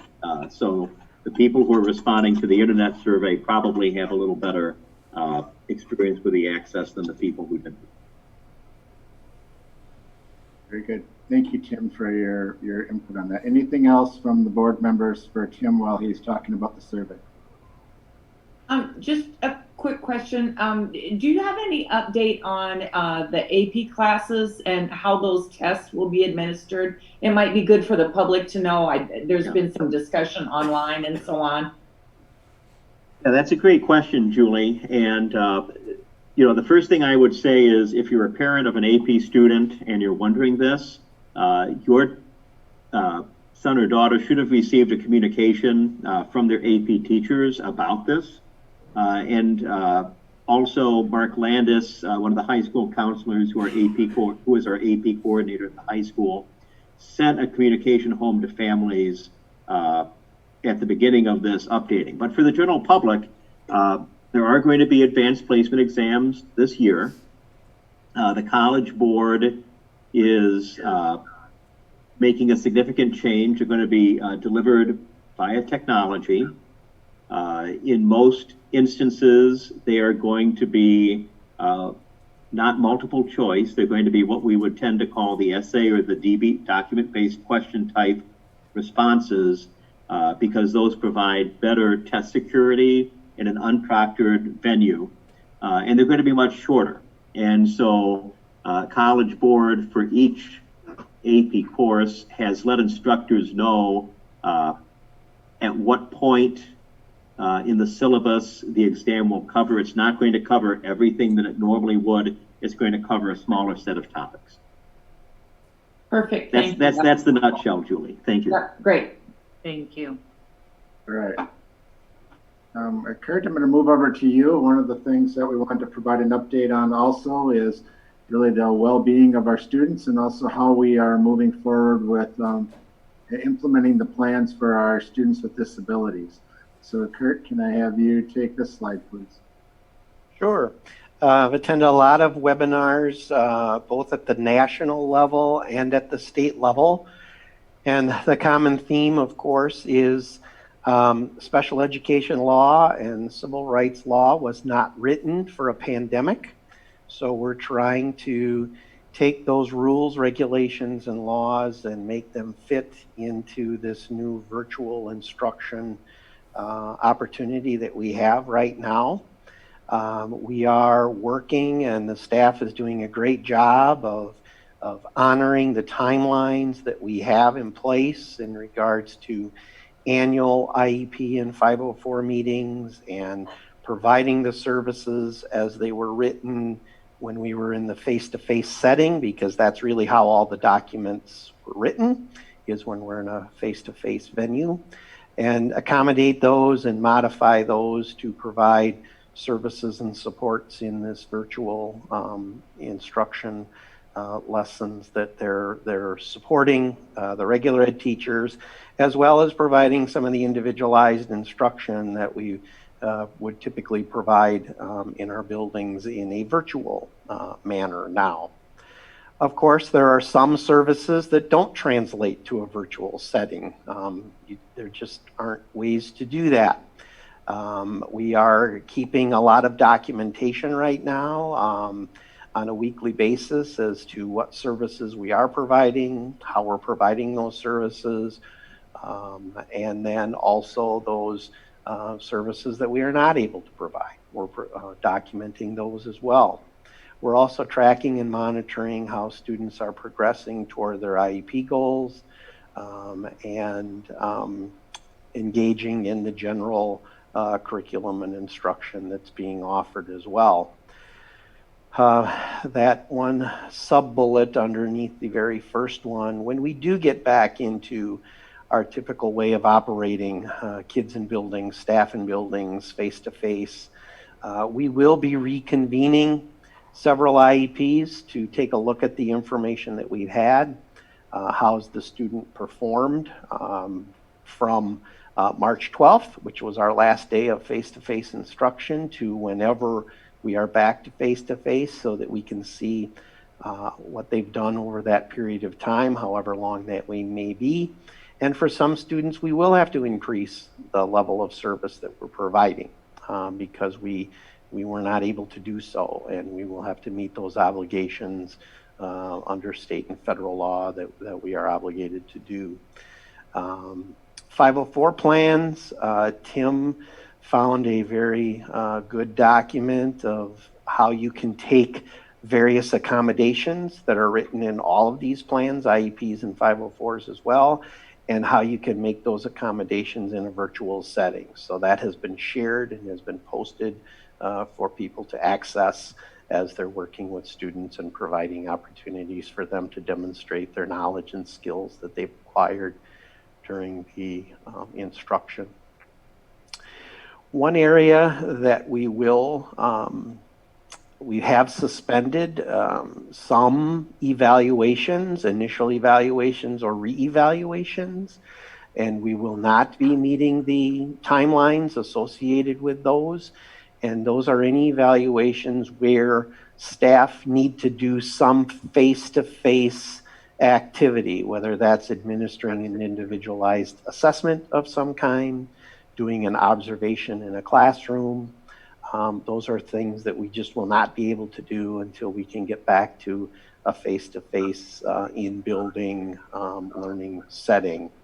The DPI and the federal government has recognized that some of those evaluations will be stopped and we will not meet the deadlines and timelines associated with those, and we have the flexibility to do that.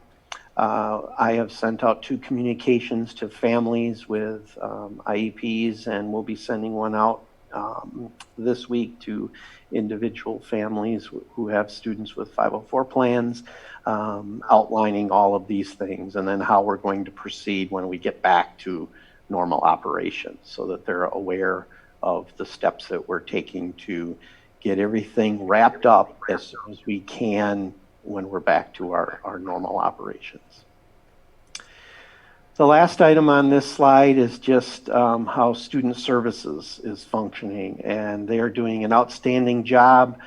Social workers, psychologists, counselors, nurses are doing an outstanding job working with families. We had an initial push to get medications that we house in school back in the hands of the parents. Our social workers have done a remarkable job working in conjunction with Herb and all of the IT staff to get devices, hotspots, etc., in the hands of our families, getting those things set up so that they're functioning, brainstorming other ways to get devices and that connection. We do have, as you can see on the bottom there, we have some links where staff, students, families can basically ask for help if they're struggling with something, and it really isn't limited in scope. It's anything school-based or community-based, and we have had families and staff complete those forms, and the topics that they've sought assistance for is anything from technology issues that they might be having. We had one family reach out to us because they are not going to be able to make rent, which they can't be evicted, but rent is still accruing. And so we've tapped into some community resources or referred individuals to some county programs or things like that to try to help resolve some of the issues that they may be having. The very last item there, the Waunakee School District Social Work Group has put together a tremendous resource page that now we've had counselors and psychologists, and we've actually had parents in different professions email some of our staff with resources. We review them and then we link them as a resource page. So again, that's anything from how do you manage stress, how do you manage stress in your child, to Brain Pop, other websites to provide families with some resources for some activities. So Student Services has been very busy and will continue to be busy. And I just like to recognize something that Dave said, that we are anticipating that the longer this goes, the more challenges our families are going to experience, the more likelihood that they're not going to engage as much as they have at this point in time. They certainly are enthusiastic right now, but the longer this goes, and it will be a struggle for some families, and we are reaching out to our families. Our special ed staff are doing that twice a week. I've asked them to reach out to their families, and our social workers, psychologists, and counselors have that core group of families that they're reaching out to on a regular basis, just to stay in contact with them and touch base with them and see how things are going and how we can help them. So that's all I have. Great, thank you, Kurt. Any questions from board members on either the work for our students with disabilities or with regards to how we are helping students through our student services assistance? I'd just like to go ahead. I was just curious, no mention at all of ELL, and that's another area that I would think would be experiencing some unusual high amount of challenges. Our ELL staff does such a great job of collaborating with regular classroom staff, and I can imagine that that is an extra hurdle right now because the classroom teachers are pulled 9 billion different directions. So do you have need of extra support, or have we reached out other people in the community to assist with translating type of work or anything in that area, Kurt? Yeah, thank you for bringing that up. I did fail to mention that, and I'm sorry that I did that. Our EL staff is working nonstop to try to connect with families. We have had a few students who have told us that one of them is a gentleman who's really struggling with being able to participate, but they are continuing to reach out and connect with them, connect with resources. As we do anytime, we connect with community resources for translation services and assistance all throughout the year, because we have multiple languages that we have to support as well, and not all of our staff speak all of the languages that we do have. So we do reach out as we need to connect people with resources and to try to assist them in breaking through whatever barriers might be in place for them to engage in the learning.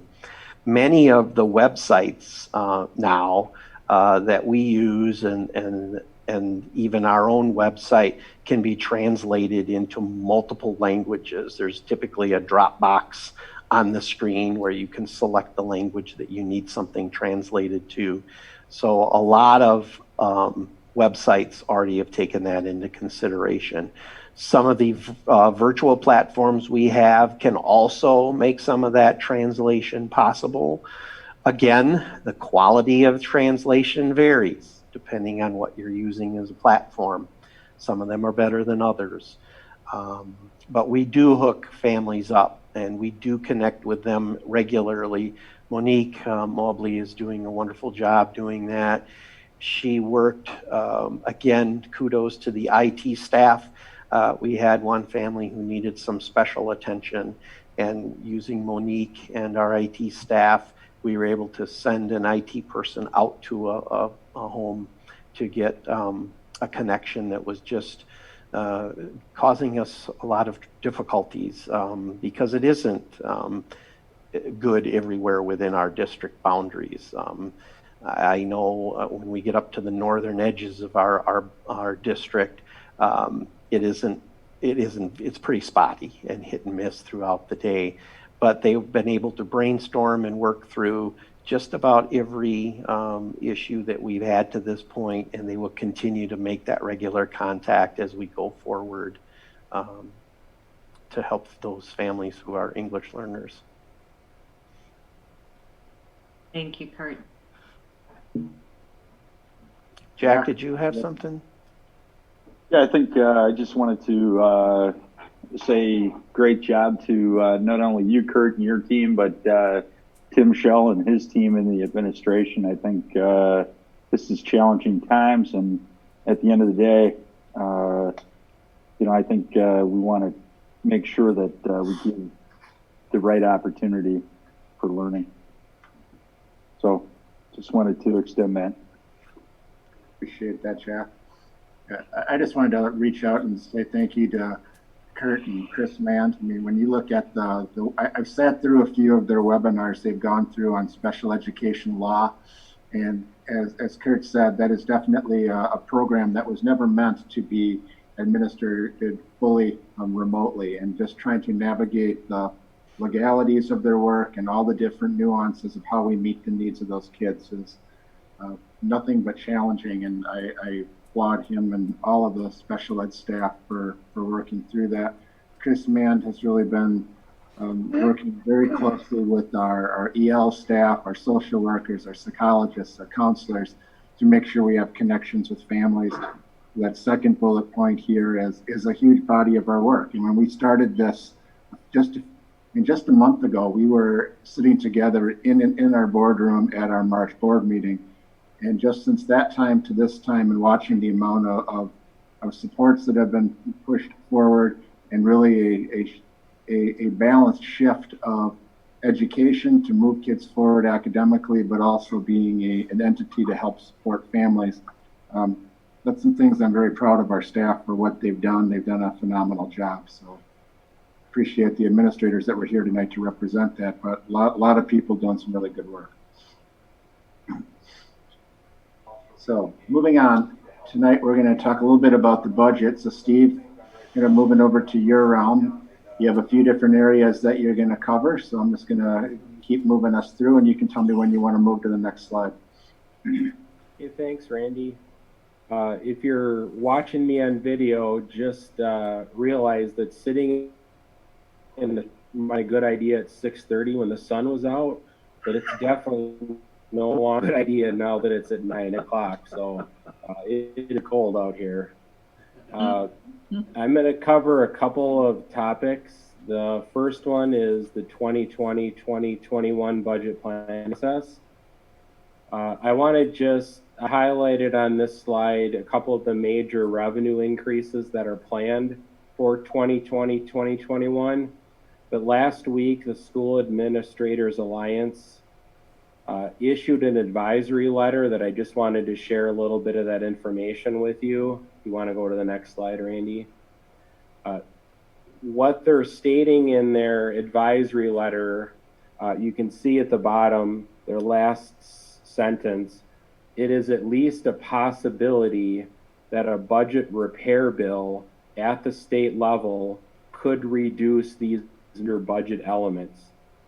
So we're hearing more and more about the possibility of the state budget not being able to handle all of the increases in funding that were provided to all of the municipalities, schools, universities, state programs, etc.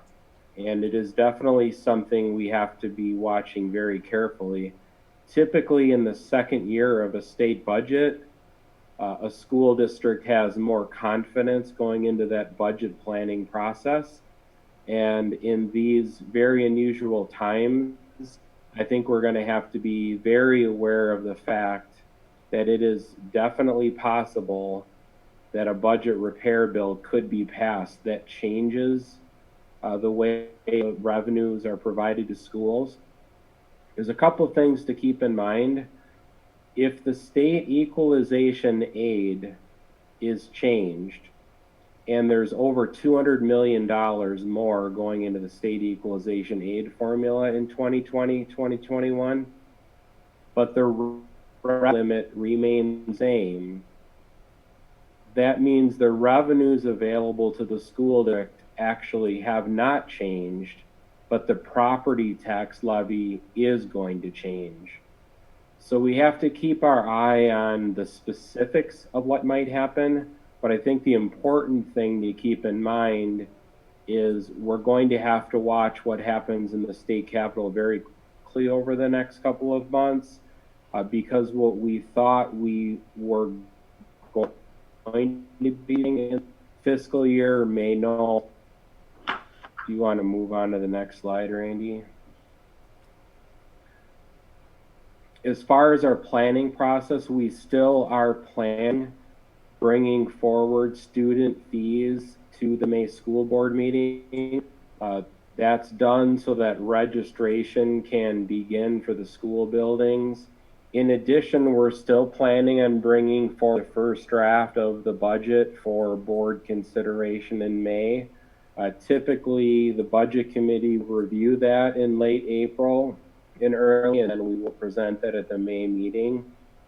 We already have a meeting scheduled for April 27th. At this point, it does seem likely that that meeting will continue using this Zoom format, but we will be going through the first draft of the budget very carefully, and we need to talk about some potential scenarios that we may need to be planning for as we move forward in that process. If you want the next slide, Randy. If I can just add something quick, Steve, right now we have the budget committee on the 27th. On May 4th, we actually still have our special board meeting or our additional board meeting that was meant for our budget workshop. Steve and I are going to have some conversations about how we can still keep that meeting and utilize it really as a follow-up to the budget committee meeting. So I think that those are two opportunities where the budget will be in a front and center just between now and the May board meeting. Okay, so jumping into 2019-20 budget for a couple of minutes. There was some funding provided through the Federal CARES Act that I wanted to call your attention to. The bill included what's called an Education Stabilization Fund. I see that I have information there on the amount of funding that is likely going to be provided to Wisconsin. It's $175 million. And then there's additionally an opportunity for $47 million to be distributed to the K-12 and higher education entities. But I do want to call your attention to the very bottom of the slide, where the federal law says that entities who are going to receive these funds to the greatest extent practicable must continue paying employees and contractors during this period of time. So there's been a lot of discussion in the education community about what exactly does that mean. I think our district is in a strong position to receive these funds given the decisions that have already been made by the school board. And it's just something we need to keep our eye on as further information becomes available as to what exactly does that mean. But in our case, given that we're continuing to make payments to our major contractors and all of our regular staff, I think we're going to be in a pretty strong position with those funds.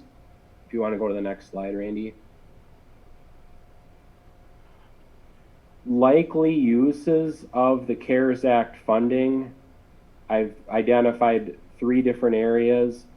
One is costs associated with virtual learning, like the purchase of learning management platforms, virtual meeting platforms like Zoom, home connectivity. As Kurt mentioned earlier before, we've been providing home connectivity to those in need, so we will see some increased costs through bills like our US cellular bill, which is one mechanism we're using to provide home connectivity. Second thing is we are tracking some additional costs associated with disinfecting and cleaning school buildings, and then costs associated with continued payments to district contractors like food service and transportation. The bottom of that slide, you will see that we've created a system to allow us to track potential expenses so that we're going to be able to apply those towards any funding that becomes available. You want to go to the next slide, Randy? With the school closure, we are going to have cost savings associated with the closure. I've identified some broad categories here: transportation, utility, wellness clinic, miscellaneous salary payments, and building budgets. If you want to go to the next slide, Randy. And there are some cost increases as well. The main one and most significant one is food service. And then in addition to that, virtual education costs, and then costs associated with cleaning and disinfecting of the schools. Overall, we're going to see a savings between the cost increases and the cost savings. We have already made a decision at the board level to tap into our Food Service Fund 50 to cover the cost of the food service program as long as possible. Another topic that I am intending to discuss with the Budget Committee on April 27th is the topic of building and department budgets and our past practice of allowing those budgets to carry over to the next fiscal year. Again, easy example, the athletic budget includes transportation costs to athletic events. Obviously, right now, there aren't athletic events taking place. Therefore, the expenditures in the athletic department are going to be much lower than what was otherwise planned.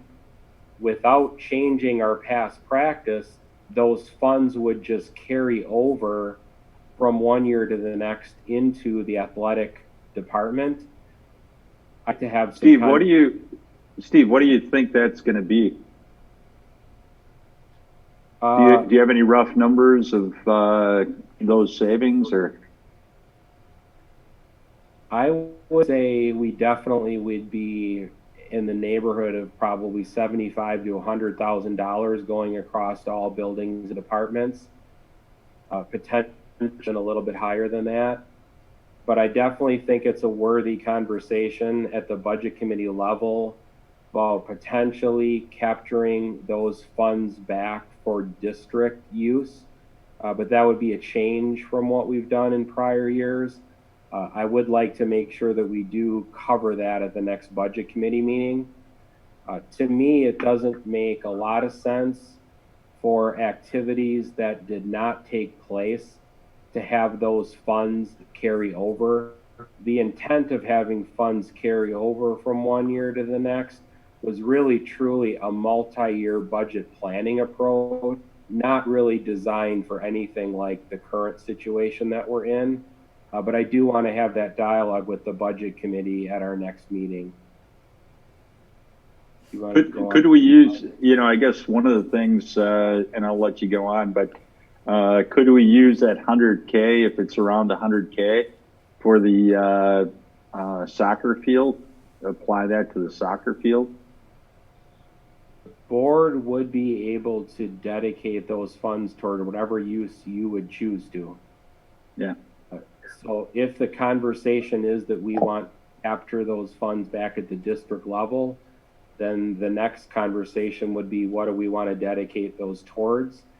Another example that I'll just remind everyone of is the Rip Park tennis court payment that we will have. There's been a desire expressed of the board to try to pay that off sooner rather than later. We might be able to put some additional funds towards that. So there's definitely some ideas we can talk through. Excellent. Thanks. Yep. Next slide, please. I want to make sure I cover this slide very carefully because this is a big deal. So Summer School 2020. So summer school programs have a significant impact on budget planning in two arenas. The first one is in our revenue cap calculation. So summer school is included in the 3-year average student enrollment that's calculated. And it's important to note, summer of 2020 counted the revenue limit calculation in October 2020. So if there are any direct impacts to our 2020 summer school program, it will impact 2020-2021 budget planning process. Number two, the equalization aid formula includes the FTE from summer school. Now, this isn't a 2020-21 issue, but it is an issue for the following year. If for some reason summer school programs are scaled back or required to be held virtually or are required not to happen at all, these are two things that we have to keep a very close eye on because of the fiscal impact. The DPI actually put out an email today that said legislation currently circulating at the state capitol regarding COVID-19 does not include any language about modifications to school finance due to potential changes to summer school. So I know a lot of dialogue going on around about summer school, but I think it's just really important to know the impact summer school on the district's finance is quite significant. And in the past, the equalization aid impact has ranged anywhere from $900,000 to $1 million or more, which would result in a direct property tax increase. So these are pretty significant things to keep our eye on as far as what that might look like for this summer and how that might impact both 2020, 2021, and the following year. Any questions about summer school at all? I can just add something in, Steve. I know one of the pieces that we've talked about, and I know Sheila has done some exploring on, and DPI has put out partially also in the memo that Steve was referencing, is at what point in summer school can you offer remote learning opportunities? Right now, that's limited per state statute, I believe, just to the high school level for credit granting classes. So there is no availability to count FTE for students in summer school in any sort of a remote setting. Now, could that be adjusted or changed between now and then if for any reason our COVID-19 issue extended into the summer? That's certainly a question that's out there, but that's definitely a piece that we're watching. Is it's not only a matter of can summer school be held, but also if it can't be held, are there alternative ways to offer some programming? And right now there's some limitations on our ability to do that and count it for FTE. Yep. Next slide, please, Randy. Yep. Some information regarding the school closure meal program. The highest daily total was on Wednesday, April 1st. We had 351 meals on Monday, April 6th. We are providing deliveries when they are requested. The communication efforts have been multifaceted, ranging from personal phone calls to every family on multiple occasions, emails, social media, social worker involvement.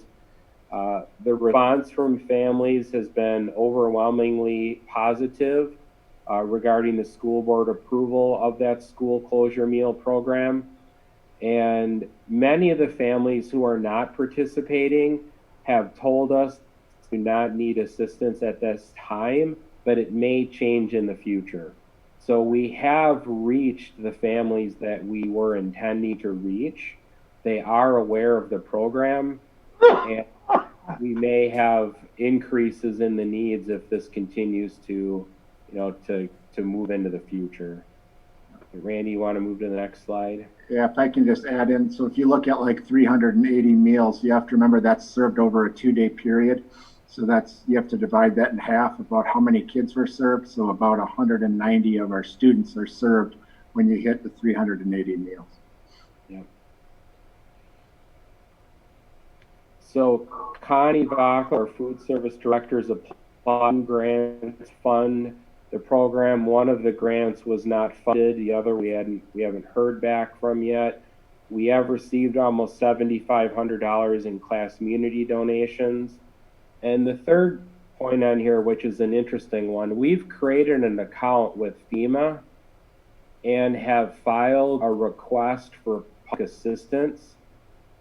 And we're able to do that because our meal program is not funded by the federal government through the National School Lunch Program. So we may have an opportunity that other schools do not have to request funds through FEMA for our school closure meal program. I just want the board members to know we are pursuing that and are moving through the steps of the process with FEMA. There's no guarantee whether or not we ultimately will be determined to be eligible, but we are pursuing that. And at this point, I'll just see if there's any questions on any of the slides that we went over. Mark here, I have a question on number 2 for the closure meal program. So it appears about $7,500 has been raised since the March appeal. Yeah. And so that last sentence, does that imply some of that could be used for something other than the food?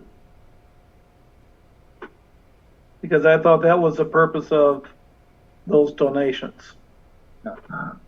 Yeah, the donations, Mark, were put into the Student Financial Assistance Program. It was certainly targeted for put out there as part of the food donations. I think we're close to right now probably about $9,500 because I'm aware of a $2,000 donation that also came in. I don't know, Steve, if you have an idea of like how many dollars are available through FEMA for this, or but the dollars that we are collecting are in this financial assistance program. The point of that comment, Mark, was it is possible that we could be applying for and receiving reimbursement through FEMA for the school closure meal program, but this time we're not aware of what that level might be. Okay. And so, go ahead. No, go ahead. That's fine. That's good. So that we wrote that comment that we have a committee that reviews all of the funds and all deposits going in, and this is something they're going to take a very close look at and also evaluate how many funds we were able to bring in from other sources. And ultimately, all of this is going to need to be brought back to the school board because we also have the backdrop of using our Fund 50 fund balance. So I'm expecting this is going to be a continued conversation at the budget committee level, as well as to the sources of funds that we have available for the school closure meal program. Thank you. Was perhaps part of the point Mark was trying to make, if this appeal went out and people contributed to this fund with the idea that that's what the money was going to be used for? I mean, how clear was that? And should we be redirecting funds, or should we at least be asking donors if those needs are met through other programs, if it's all right with them for us to redirect it to other sources? I think that's something, Julie, that we can clarify as we look at our class community campaign where those are coming in at. And think Do you know if any of probably the FEMA funds could also offset any of the other costs, not just the food? it is possible. Yep. Yeah.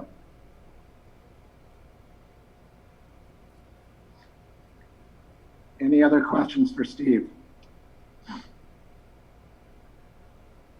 All right, moving on. One of the items that we wanted to bring forth to you tonight is we have gone through our growth projections and our shared staffing. So this is really the piece where we take a look at what our projected growth model will look like, and also where we feel that we need additional classes in different areas across the district. As you're aware, the current year that we're in, we have many of our class sizes that are really pushed to the maximum level. So it doesn't surprise me that as we have incremental growth this next year that we have to add some positions. The ones at the elementary, as we took a look at all of the needs, really fall at Heritage Elementary, which is again where we're seeing the most significant growth. Second grade, third grade, and fourth grade. Intermediate school, you already saw this when we went through our open enrollment applications. So you had already given the green light for those to be posted.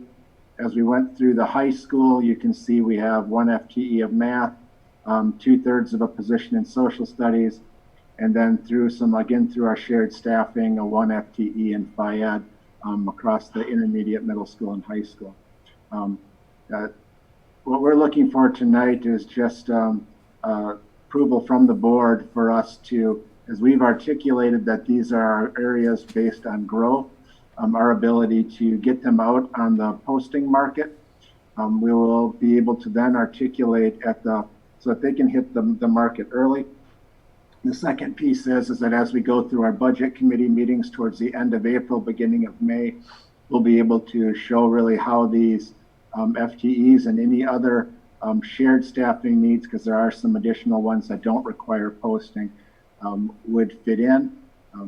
These movements don't include any specific budget requests. This is solely just rolling students forward and adding in our projected growth. So, Brian, do you want to add anything? I know these were numbers that you worked very hard with our building administrators to articulate. The only thing I guess I would add is that the reason that the high school math number is a little bit greater than some of the other percentages relates to kind of a combination of the two things Randy had mentioned. Part is just growth at the high school. Part of it also is a desire to keep some of the math sections at a smaller number. In particular, some of the lower level math courses. That position is kind of centered in those two things.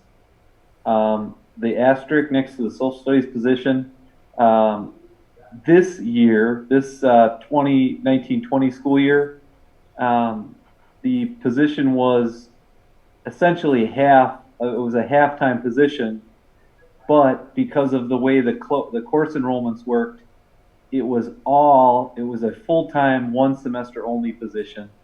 Next year, this position they balance some of those courses out between the two semesters. So this will be a whole year position, a net increase of 0.17. And that Phy Ed position, I should have correctly labeled that as Phy Ed and adaptive Phy Ed, because a chunk of its time will be adaptive Phy Ed, the middle school and high school level. So Randy, you're looking for approval of these to begin the process? What I'd like to do is just have the board's approval for posting, and then that at least allows us to get it onto the market, and then we'll also articulate how these fit into the budget in the subsequent meetings that are coming up at the end of the month. So I would entertain a motion. Where you officially kind of say you can move ahead with the postings, or I can do it just on a consensus basis that you don't have any concerns with these items being out there.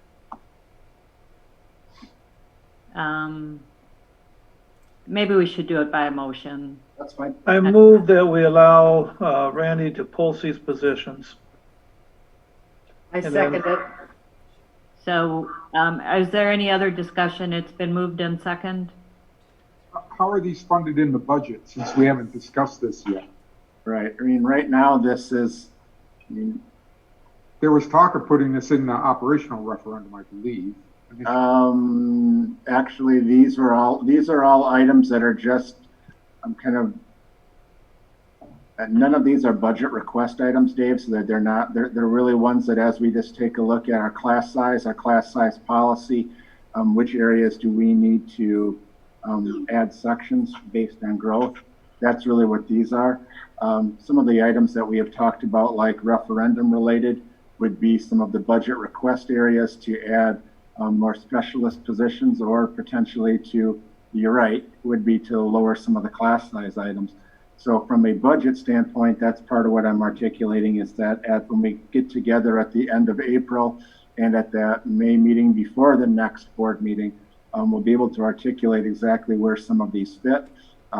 But I'd like to get them out on the market to start at least getting them posted, so that when we get to the point when these positions are approved, or if we have to remove any of them based on budget pieces, we've at least had a chance to get into the market early and we're not playing catch up. Oh, so we're not necessarily approving funding yet. No. We're just saying go ahead and post them, and we may or may not be able to fund them. Correct. That's what I'm saying, correct. I want to get them out there in the market so we can get the application piece moving. And then as we move through the budget piece, you'll be able to then see how these fit into the budget scenario. So what happens if we don't fund them? You know, we go through the hiring process and there's a decision that is made that we're not going to fund these. Now, I guess are these people that are applying for these positions? Well, at this point, the only things that have been posted are the 2 grade 6 positions. And so we have applicants for those. Actually, we're looking to probably, the interviews for those are scheduled within the next 10 days. All the other positions that are there, the other 5.67 positions, have not been posted at all. And even if we go a pretty aggressive posting timeline, which would be 3 weeks, we would be having that budget meeting well before we would be in the position of even bringing these folks in for an interview, and certainly before we'd be in the position of offering or hiring anyone, offering or approving anyone. Okay, so we have a motion on the table, and it sounds like it is just to get the process going, and we will have these budget meetings prior to any interviews or hiring. Any other questions? So again, I'd like to do this by roll call. David? Aye. Mike? Mike? Sorry, I've been muted. Aye. Okay. Judy? Aye. Jack? Aye. Mark? Aye. Julie? Aye. And Joan? Aye. Thank you. Super, thank you. The last item I have on this part of our presentation is just wanting to review where we are with referendum timelines. Over the last few weeks, as we've been really significantly putting our efforts towards the COVID-19 pieces, administratively, we have told Vogel and EUA that we needed to take a hiatus in our planning pieces in order to kind of put in place some of the things on an emergency level. But I have had an opportunity to have 2 or 3 meetings with them just to talk about timelines, and as far as what this can look like if we choose to move forward with a November 2020 referendum, or what other options we have at our disposal. The one piece I wanted to really articulate tonight is when we take a look at our process for the fall of 2020, what's your kind of point in time where we have to have a decision, or that becomes really kind of a moot point? That date is really our May board meeting in May 11th. If we were deciding to move ahead with something in this fall, it's going to require the community engagement pieces that we've talked about. It also requires some pieces with a community survey. We can still get those items put in place for fall if you have a decision by May 11th. But what I wanted to outline for you tonight is just high level, what are four really different options that we have as far as decisions that we would need to make over the next month. And what those options really are is option one is we continue to move forward with November 2020. That's going to, that would assume that you'd have a direction from the board at the May meeting to keep proceeding. We would have a community survey that would hit the streets in June. We'd have the results back in July. In early August, we'd have the resolutions moving forward, and then from that point forward, we'd be working towards informing the community and working with them up to a November 2020 vote. So that's one option. Another option is kind of a hybrid of that, and it's one to say, you know, we're going to continue at the May meeting. We'll make a decision to continue to proceed, particularly with the survey work. Their survey results will come back in July. And then at the July point, we'll make a decision if we're moving ahead or not. In this case, if you do move forward, then you would also, if we choose not to move forward, I'm sorry, this might include another survey in the fall, and we'd align our work then for an April referendum. So this may be a piece we go forward, we survey the community to see kind of what their temperature is on a referendum. If we don't feel like this is an area that we want to move forward with in November, then there's an option then to realign our work for an April referendum. The other option on option 3 is when we come to our decision point at May 11th, we decide that we're not going to move ahead with our survey and therefore not move ahead with the November referendum. There would be a point in time where then we would just realign things starting again in the fall, put our survey out in the fall timeframe, and then line things up for an April referendum. And option 4 is, I mean, the first 3 options are really built off the assumption that we are continuing to work down the different pathways that we've outlined thus far. And option 4 is saying, do you want to consider a different scope to the referendum? So just as a point of example, if something were to occur from a standpoint of a repair bill or anything of that nature coming out of the state legislature that would impact our ability to kind of maintain programs in the fall, would the board ever want to entertain like an exceed the cap referendum to move some pieces forward? Would there be parts of a building referendum, a maintenance referendum, some different pieces of the whole scope that you would want to consider? So the range of this is moving forward in option 1 with everything that we've already planned and still keeping on the timeline for 2020, up to a hybrid of making some of those decisions after a survey in the summer, or all the way up to changing some of the scope to meet some more immediate needs.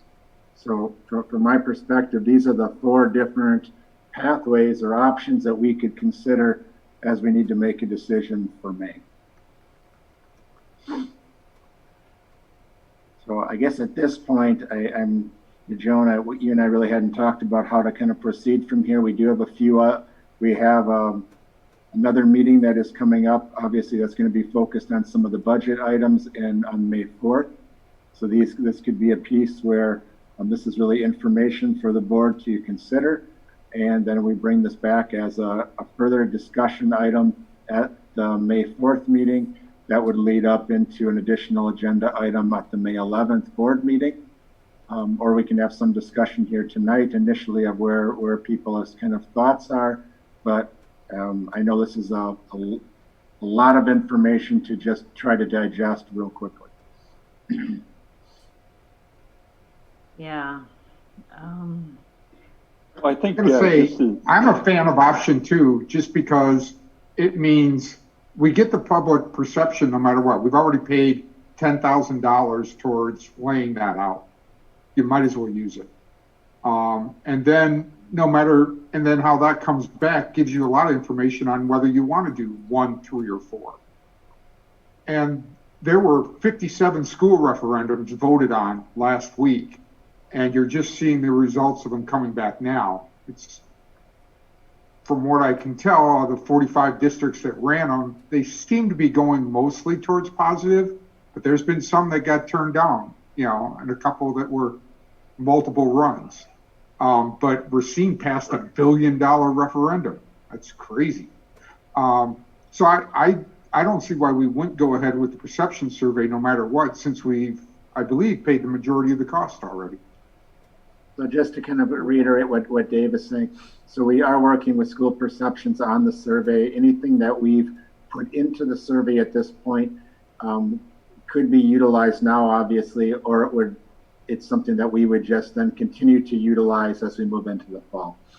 So you don't. Yeah, so it's not a sunk cost. You know, we can if we move into the fall, the work is already there, right? Yes. So it's not like we're losing that money.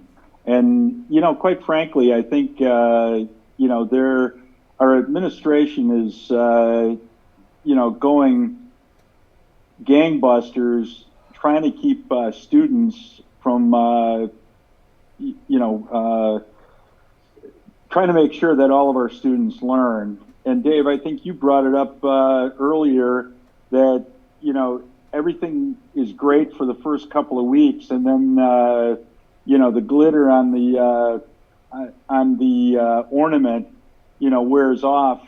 And I think our administration is going to be trying to maintain, you know, some level of education going forward. I think, you know, given some of the stress that's in the community, uncertainty on all of this kind of stuff, I would postpone the referendum, you know, to the April 2021.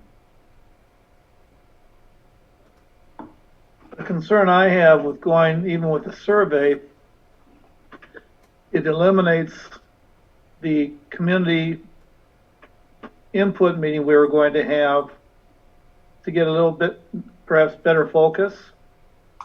And so we go to the survey without that piece. The other piece, would the survey be able to reflect changes in estimates for cost for the projects and the financial piece? Or would those pieces not even be in the survey? Because at this point, do we even know what the impact of the economy is on the numbers when we chose up the 6 pathways? Right. I mean, I think right now the survey is still in development, and some of those pieces would obviously have to be reevaluated, Mark, to get some of the numbers that you're asking for. I haven't asked that question of Vogel, but that's a piece I have a meeting with them tomorrow, and that's a piece I can get some clarity on. I didn't think in those surveys we normally put dollar and cent stuff in there. Surveys generally, haven't we used them in the past mostly to flesh out big ideas and concepts and general direction as opposed to dollar amounts and a specific project? Right. And that's a great point, Julie. I think some of the things we've talked about is, do we include, and this is where the survey is still in development, is do we include some of those ranges that the board saw, as opposed to trying to narrow down to a specific dollar amount for a specific project. I think a lot of what we've done thus far is trying to just articulate the conceptual pieces of the project, just as you said. So you're looking at heritage, there was three different options that we've discussed that are still alive, that those would be articulated in there. I think what was, if I recall from going back a few weeks, the only things we had in there dollar-wise were just trying to give kind of a sense of ranges and cost impacts. But yeah, it doesn't line up and say this project for this portion of it has this dollar amount with it. You're right. But if I remember right, before we did the survey last time, we had public input, we had public meetings. You know, there was really some interaction with the community before the survey came out, so people had, you know, a better understanding of what this whole project and concept was all about. I think that's right, Chair. you know. I agree those pieces are important, and I guess I'm a bit frustrated. You can't do anything about what's in the rearview mirror, but I was a bit frustrated we didn't get on the board sooner with some of those kinds of connections and contacts. But I think if this is a good survey, if this is a good referendum, it's going to pass in November or April. You don't get the turnout generally in April that you would for November. My concern is acting as if we're going to move forward with the November referendum, and truly no one knows their personal economic situation and won't know till midsummer or later. How many people are out of work now that won't be going back to work because their business went out of business? You're right. And so I have a hard time embracing doing anything towards a November referendum. I think you're right that people don't know that, but people had to vote last week on over 50 referendums with knowing even less than they're going to know by November. And our original reason for doing this referendum and planning this 5 years ago was that we knew the middle school was going to start having a size problem. And either we believe that or we don't. And if people voted down on money, well, they voted down on money. But our reason for doing it still exists. I mean, we could say the same thing about hiring these multiple teachers here in the near future, or doing the maintenance, the operational referendum stuff. We could all just sit there and say, well, you know what, people don't want to pay for it. That doesn't mean that we as a board shouldn't stand by the principle of class size and what we were trying to do and let them vote. If we don't give them the chance to vote on it, I mean, you talk about public input, that is the ultimate public input. But we're the ones that have been looking for years at how the middle school has been going.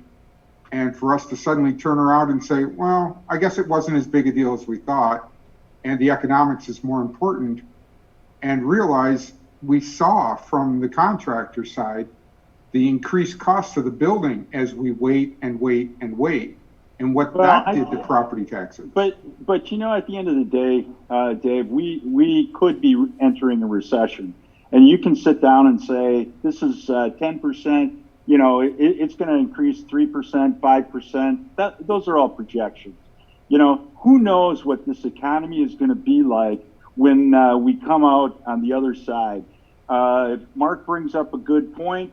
You know, there's a lot of people and a lot of uncertainty out there.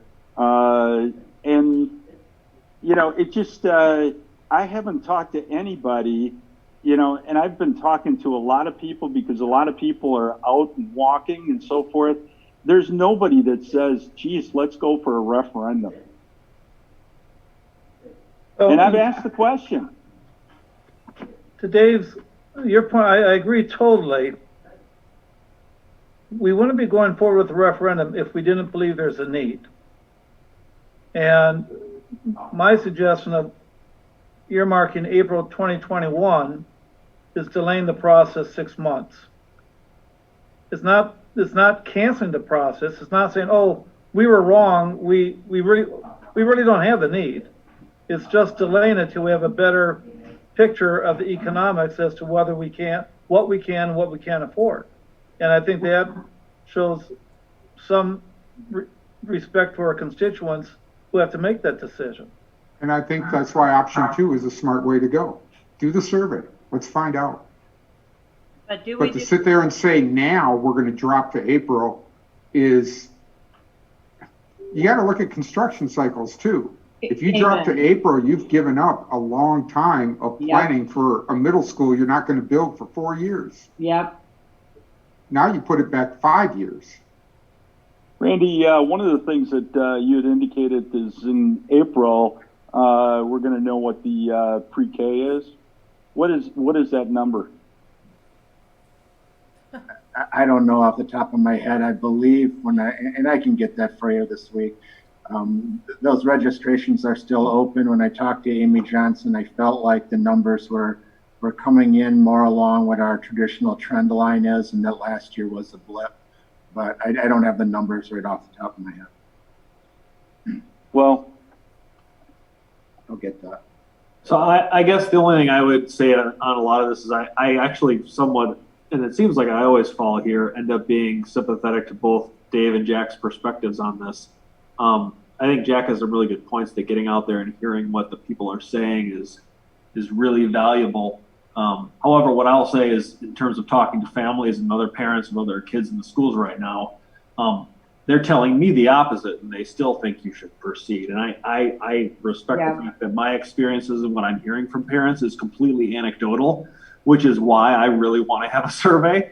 So it's not just things people are telling me, because I think I probably run with a certain type of crowd, and I talk to a certain type of person, and I try to get out there and hear more. But I want something more outside of my vision and the people who I talk to get that information. So all I'll say is that I support getting a survey if it tells us. The survey can tell us slow down. Let's ask the questions and see what people really want to say. That's all. so then what you're suggesting is we pay for a survey now and then pay for another one in the fall? That's a bridge I think we can cross when we come to it. It just it doesn't make sense. There's so much uncertainty out there that in my mind it just doesn't make sense. I agree with Mark. Moving this 6 months, I don't see a major problem with that. Then let's do the survey and find out. I would say do the survey in fall because, again, we did the survey last time after we had a lot of input from and the community understood where we were going. We spent almost 18 months, planning for this, and now what we're doing is ramming it down and saying we're going to do this. It just doesn't make sense to me. Right Jack, now. I disagree with the term ramming it down. I mean, I'm an optimistic person and I believe in the value of the project. I don't think, yes, these are difficult and uncertain times, but I don't think people are going to be that much better off in April than they will be in November. I mean, we've all been hit. It's going to hit. A better understanding of it. They're not going to be more likely to vote yes in April than they are in November. I don't feel. Let me ask you a question, Jack. If the current 57 referendums that got voted on Tuesday come back overwhelmingly approved, would you feel different? No. I didn't think so. I mean, I know you've been against the middle school project since the beginning, and that's fine. That's a valid point, and you were elected to put that view in. But the thing is, if we're going to ask for public opinion, why do we want to delay asking for public opinion? I mean, just do the survey. We've already invested a ton of money into it. Let's do it, see how it comes back, and go from there. The amazing part that's striking me here is we're no longer talking about the need of the school. We're no longer talking about our class sizes. We're no longer talking about space or old buildings or anything. We're talking about purely how much money does it cost or will people like the idea or not? And we're taking away their ability to tell us if they like the idea or not. I don't get that part. I could support that if we made sure the survey included a preference for a fall or a spring referendum. But you have to know what difference that means in terms of what school calendar year those buildings would be available and ready to be open. You'd have to be clear on that. Well, that information would have to be, they'd have to know that, yes. Yeah. So what you're saying is that our buildings are so dilapidated, so overcrowded that one extra year is going to be a major problem. I think they're overcrowded and dilapidated now. I mean, I'd like to have done this earlier.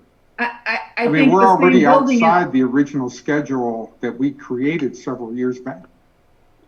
I think Well- the same building is likely to cost more 1 year later, a lot more. How do you know that, Julie? I just You know, feel it's it. 10 o'clock. There's no way to know it. It's How do 10 you o'clock, know? And I don't want to sit here till midnight.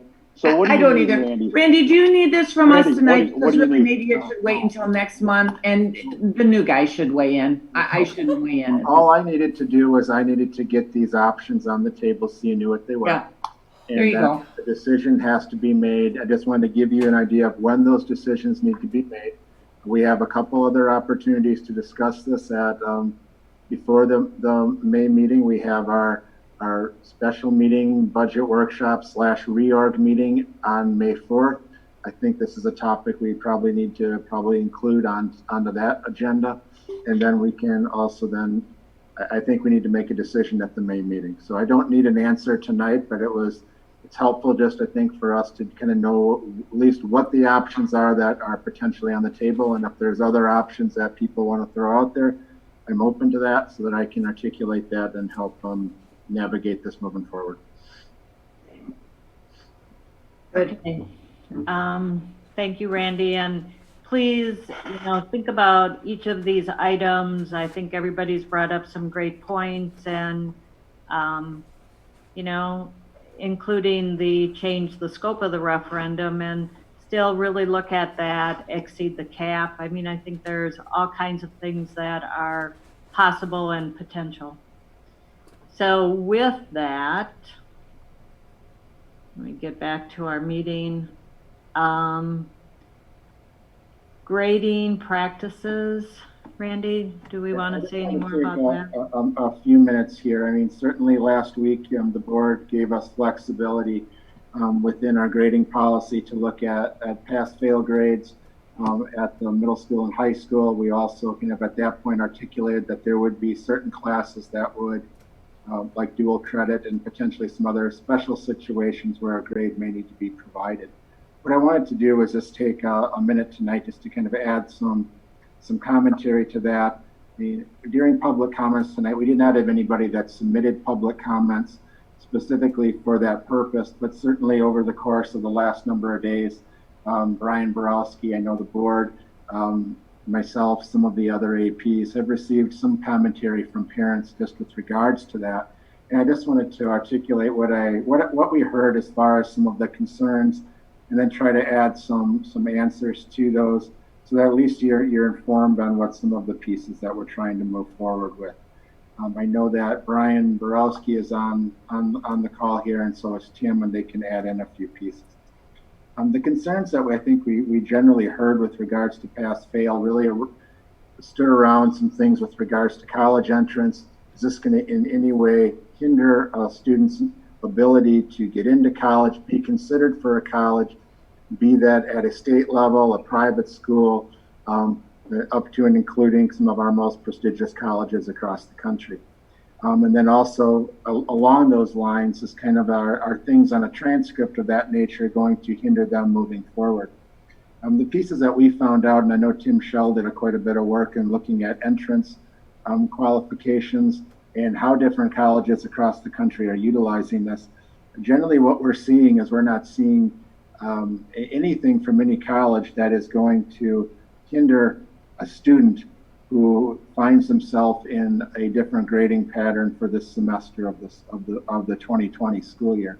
Generally what we're seeing is that regardless of what grading option was chosen by the school district or by the student in this part of the year, the college entrance folks are not looking at that to be of any hindrance to any student. And that's everything from the UW system up to, I know Tim did some work in looking at colleges like Yale and some other of our premier colleges across the country, and they have very similar practices. I think there was a piece with regards to rewarding hard work and the concern that kids have worked really hard, and by moving to a pass-fail piece, it's not articulating or not rewarding that. One of the things that when we had a meeting today just to talk about this topic, that the high school administration and staff are continuing to do is to keep their grade books active. I think in some places that as they've moved to pass-fail, that isn't always the case. But when a student comes to the end of the year, they're going to still be able to see kind of where their percentage grade is. That'll be available to them to be able to articulate kind of how they were able to achieve throughout the semester, and certainly a piece that we feel that they could pull out as a positive to their effort and the work that they've done. There's also been a concern about like third quarter grades.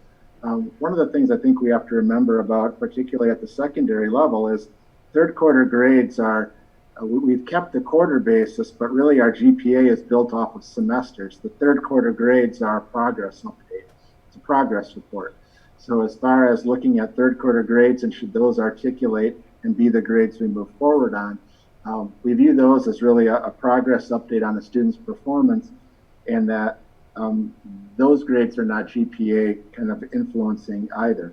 So we feel that those are not necessarily reflective, and we're still trying, as Brian had said earlier in the meeting, we're trying to work through essential outcomes that we want kids to be able to learn, some of the essential standards, and still trying to really move education forward. I think some of that can be articulated through some of the views of how the student has performed per their percentages that they receive in their grade book.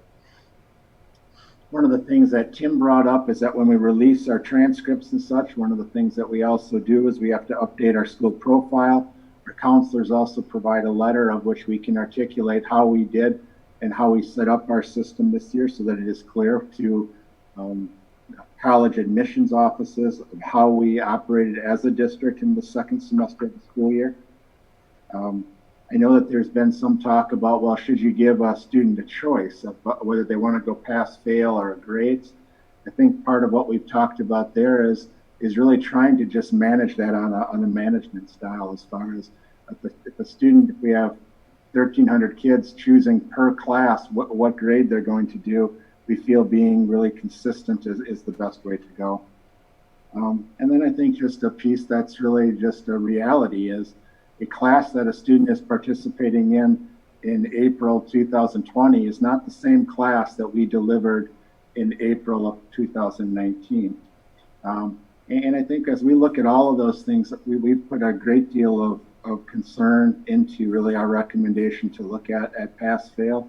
We've worked with our staff with regards to their thoughts on being able to manage that, and also being able to really still continue to work hard with keeping our grade books active and have a way to track kind of our progress and keeping kids accountable.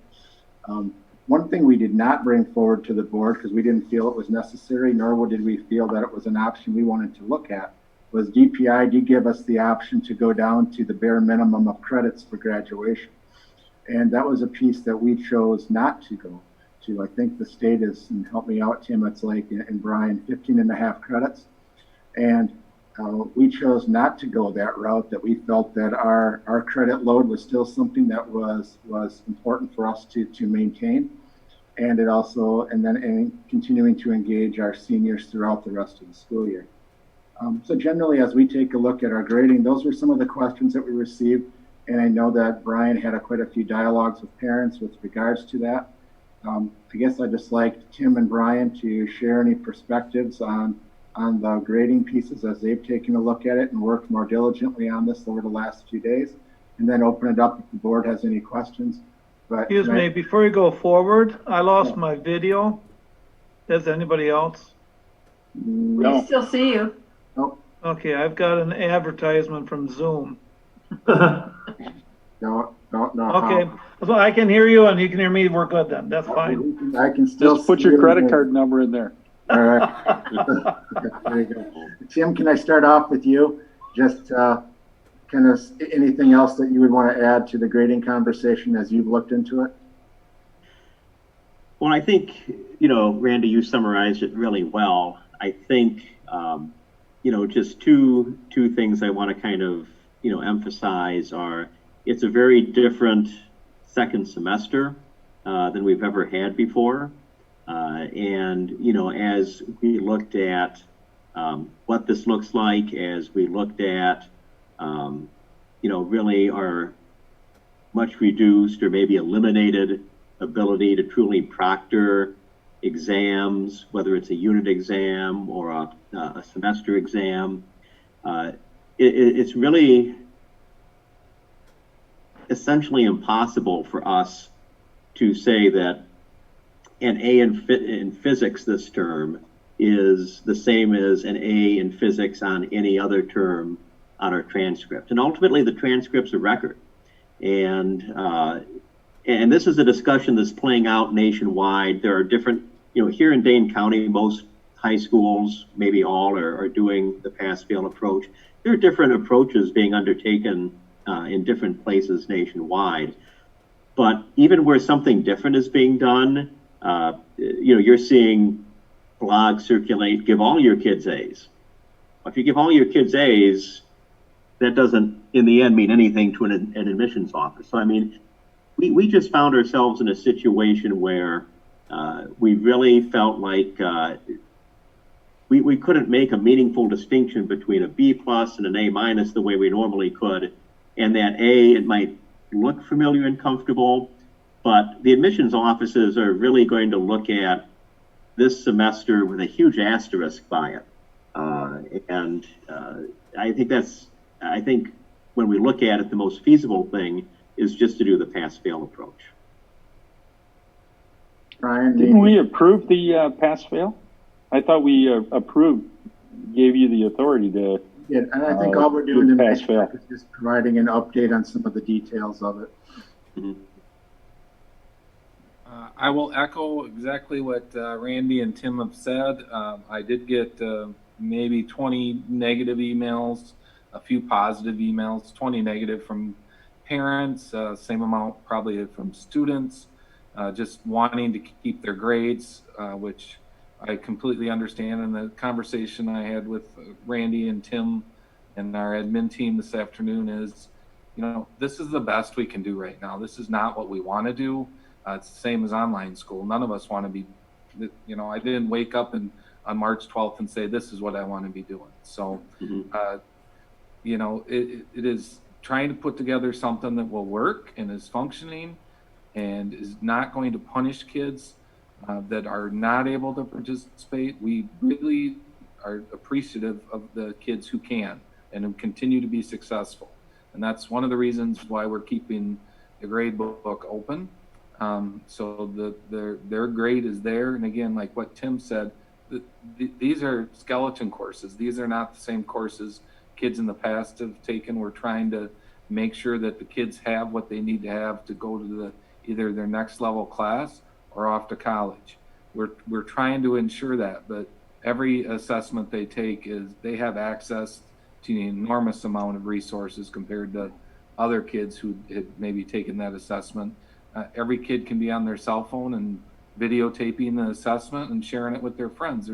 There's really no way to stop any of that. So, using this system, it's the best we got right now, and it's common throughout, like Tim said, Dane County and the nation. There's variations of it. One of the frustrations that people have mentioned, we should have the UW system. That's a great system where you get to pick and choose what you have, but I don't know how many people work in their registrar's office and how they're going to figure that out and how many levels of transcripts they're going to have and how they're going to sort that, because trying to do that at the high school and kids picking and choosing what they want and what they don't want, they want this to count and that not to count, it becomes so completely complicated and cumbersome.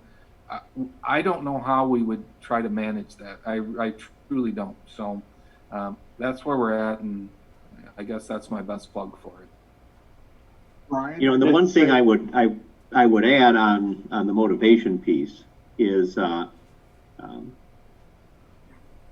the college-bound student, they're still going to be looking to show a good effort. A lot of the recommendations you would typically request for your application are going to be teachers you would have, oftentimes in a previous year. And so, putting forth that good effort in a very disrupted environment is something that really gives the teacher, as the recommendation writer, something to pull from to offer a strong recommendation. So, even though we are not doing the traditional letter grade, kids are going to need to learn to have the prerequisites to advance to the next level, and students who put forth good effort, that'll all show up in recommendations.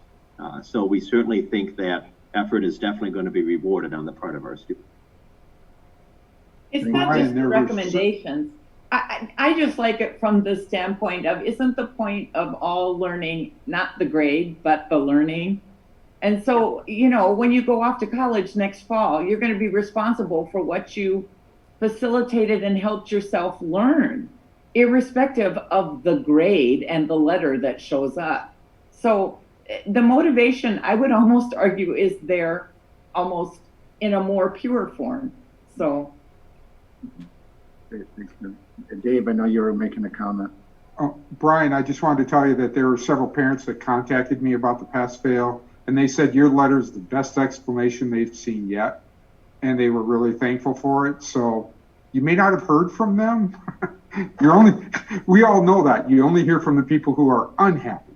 But I was surprised that they reached out that quick based on what was happening. What I'll say is I got a lot of help with that letter from a lot of good people. So. Oh, no, you did it all yourself. Take credit. I'll take all the blame, but all the good stuff, you know, a lot of good people were involved. I can echo the same thing. I informally polled as many people as I could find, and I would say it was about 70% positive. And of course, those are the people who don't necessarily send you long emails, but most people were pretty pleased with what they saw. I appreciate hearing that. Thank you very much. Thank you. Yeah. All right, thank you. Moving on to, I think we have one last thing, the Dane County New Teacher Project. Yeah, this is just our annual bring back of that consortium. This is still of great value to us, so I ask for your approval of this tonight. Make the motion to approve. Second. Anybody have any questions on that? Okay, David? Aye. Mike? Aye. Judy? Aye. Jack? Aye. Mark? Aye. Julie? Aye. Joan? Aye. Thank you. And any other announcements, Randy? Not at this point, no. So we are moving into the consent agenda. I would like to thank the Mishler family for the $1,000 scholarship contribution. Anybody want to pull anything out? I make the motion to approve as presented. Second. Any discussion? All in favor of the consent agenda? Oh, just a minute, we have to do this. Sorry, David? Aye. Mike? Julie doesn't want to pull out the wellness clinic thing again for one last No. time? Aye. Mike? Did I hear Mike? Yeah, I'm aye. Judy? Aye. Jack? Aye. Mark? Aye. Julie? Aye. Joan? Aye. And Julie, I believe it, oh, do we have any board reorg? All that is that, I mean, this is normally the time where we send off to the board members which committees, et cetera, that you would be interested in preparation for the reorg. So once we get through all the final election results, Rebecca will do that electronically. Okay, good, thank you. I move we Julie. adjourn. Just a minute. Julie, do you want to hang on a little bit longer? We can go I till got about one 11 or thing I so. just want to bring up to you before we. I think we have to do future meetings. Oh, Do we sorry. need to- That we already have a budget meeting for the 27th, and we have a special meeting already scheduled for May 4th. What Brian Grabarski's asked for is for HR to come together because we had to cancel that meeting, and there were some key pieces that he's working with some of his committees on. What I'm wondering is if we could piggyback that with the budget committee, particularly if we're still under the operations where we need to operate remotely, then I only have people recording things at one time. So. When is that, Randy? Right now we have the budget committee, and losing what time it's at. It's at 5. Thank you. So On Steve, the you sent- 27th? yeah, 27th. if we could do, right now HR is, Julie, Jack, and Joan. That would be kind of during our transitional piece. So I'm wondering if somebody from the budget committee could sit on HR, and we could either meet at 4 o'clock before the meeting, or we could meet at 6 or 6:30 after the budget meeting. I'd be available. Excuse me, Randy, I just want to let you know that Joan, I think, is already sitting in for Julie for the budget committee. Mm-hmm. But we need somebody to sit in on HR. Yeah. I can do that. All right, so Mark, you'd sit in on HR? Sure. All right. So do you have a preference if we do it before or after the budget meeting? I'm I good would- with either. I would put in a plug for before. All right. I think my agenda for that could be probably tighter than the budget committee agenda in terms of time need. If we did yours at 4 o'clock, Brian, would that work? Okay, and Rebecca's gonna send out, meeting notice? Yep, we'll get all that done. So 4 o'clock on the 27th, we'll do HR, followed up by budget. That's all I need. Okay, now, Julie? Motion ahead, to Julie. adjourn. Yay. Second? Second, Second. third, all in fourth, favor? fifth. All in favor? Aye. Thank you very much for these meetings get long. Thank you, Julie. You're welcome. I thought Thank this you was going to be short tonight. I really thought we had hopes of getting done early. I told my husband, 8:30, 9 o'clock. Wrong. Julie, again. thank you for your service. Oh, thank you, Julie. Jack. My pleasure. We'll see you guys. Thank you all. Have a good night. Good night. Yep, good night. Good night. Yahoo. Did you cut them off before they had all that little conversation or no? I let that go.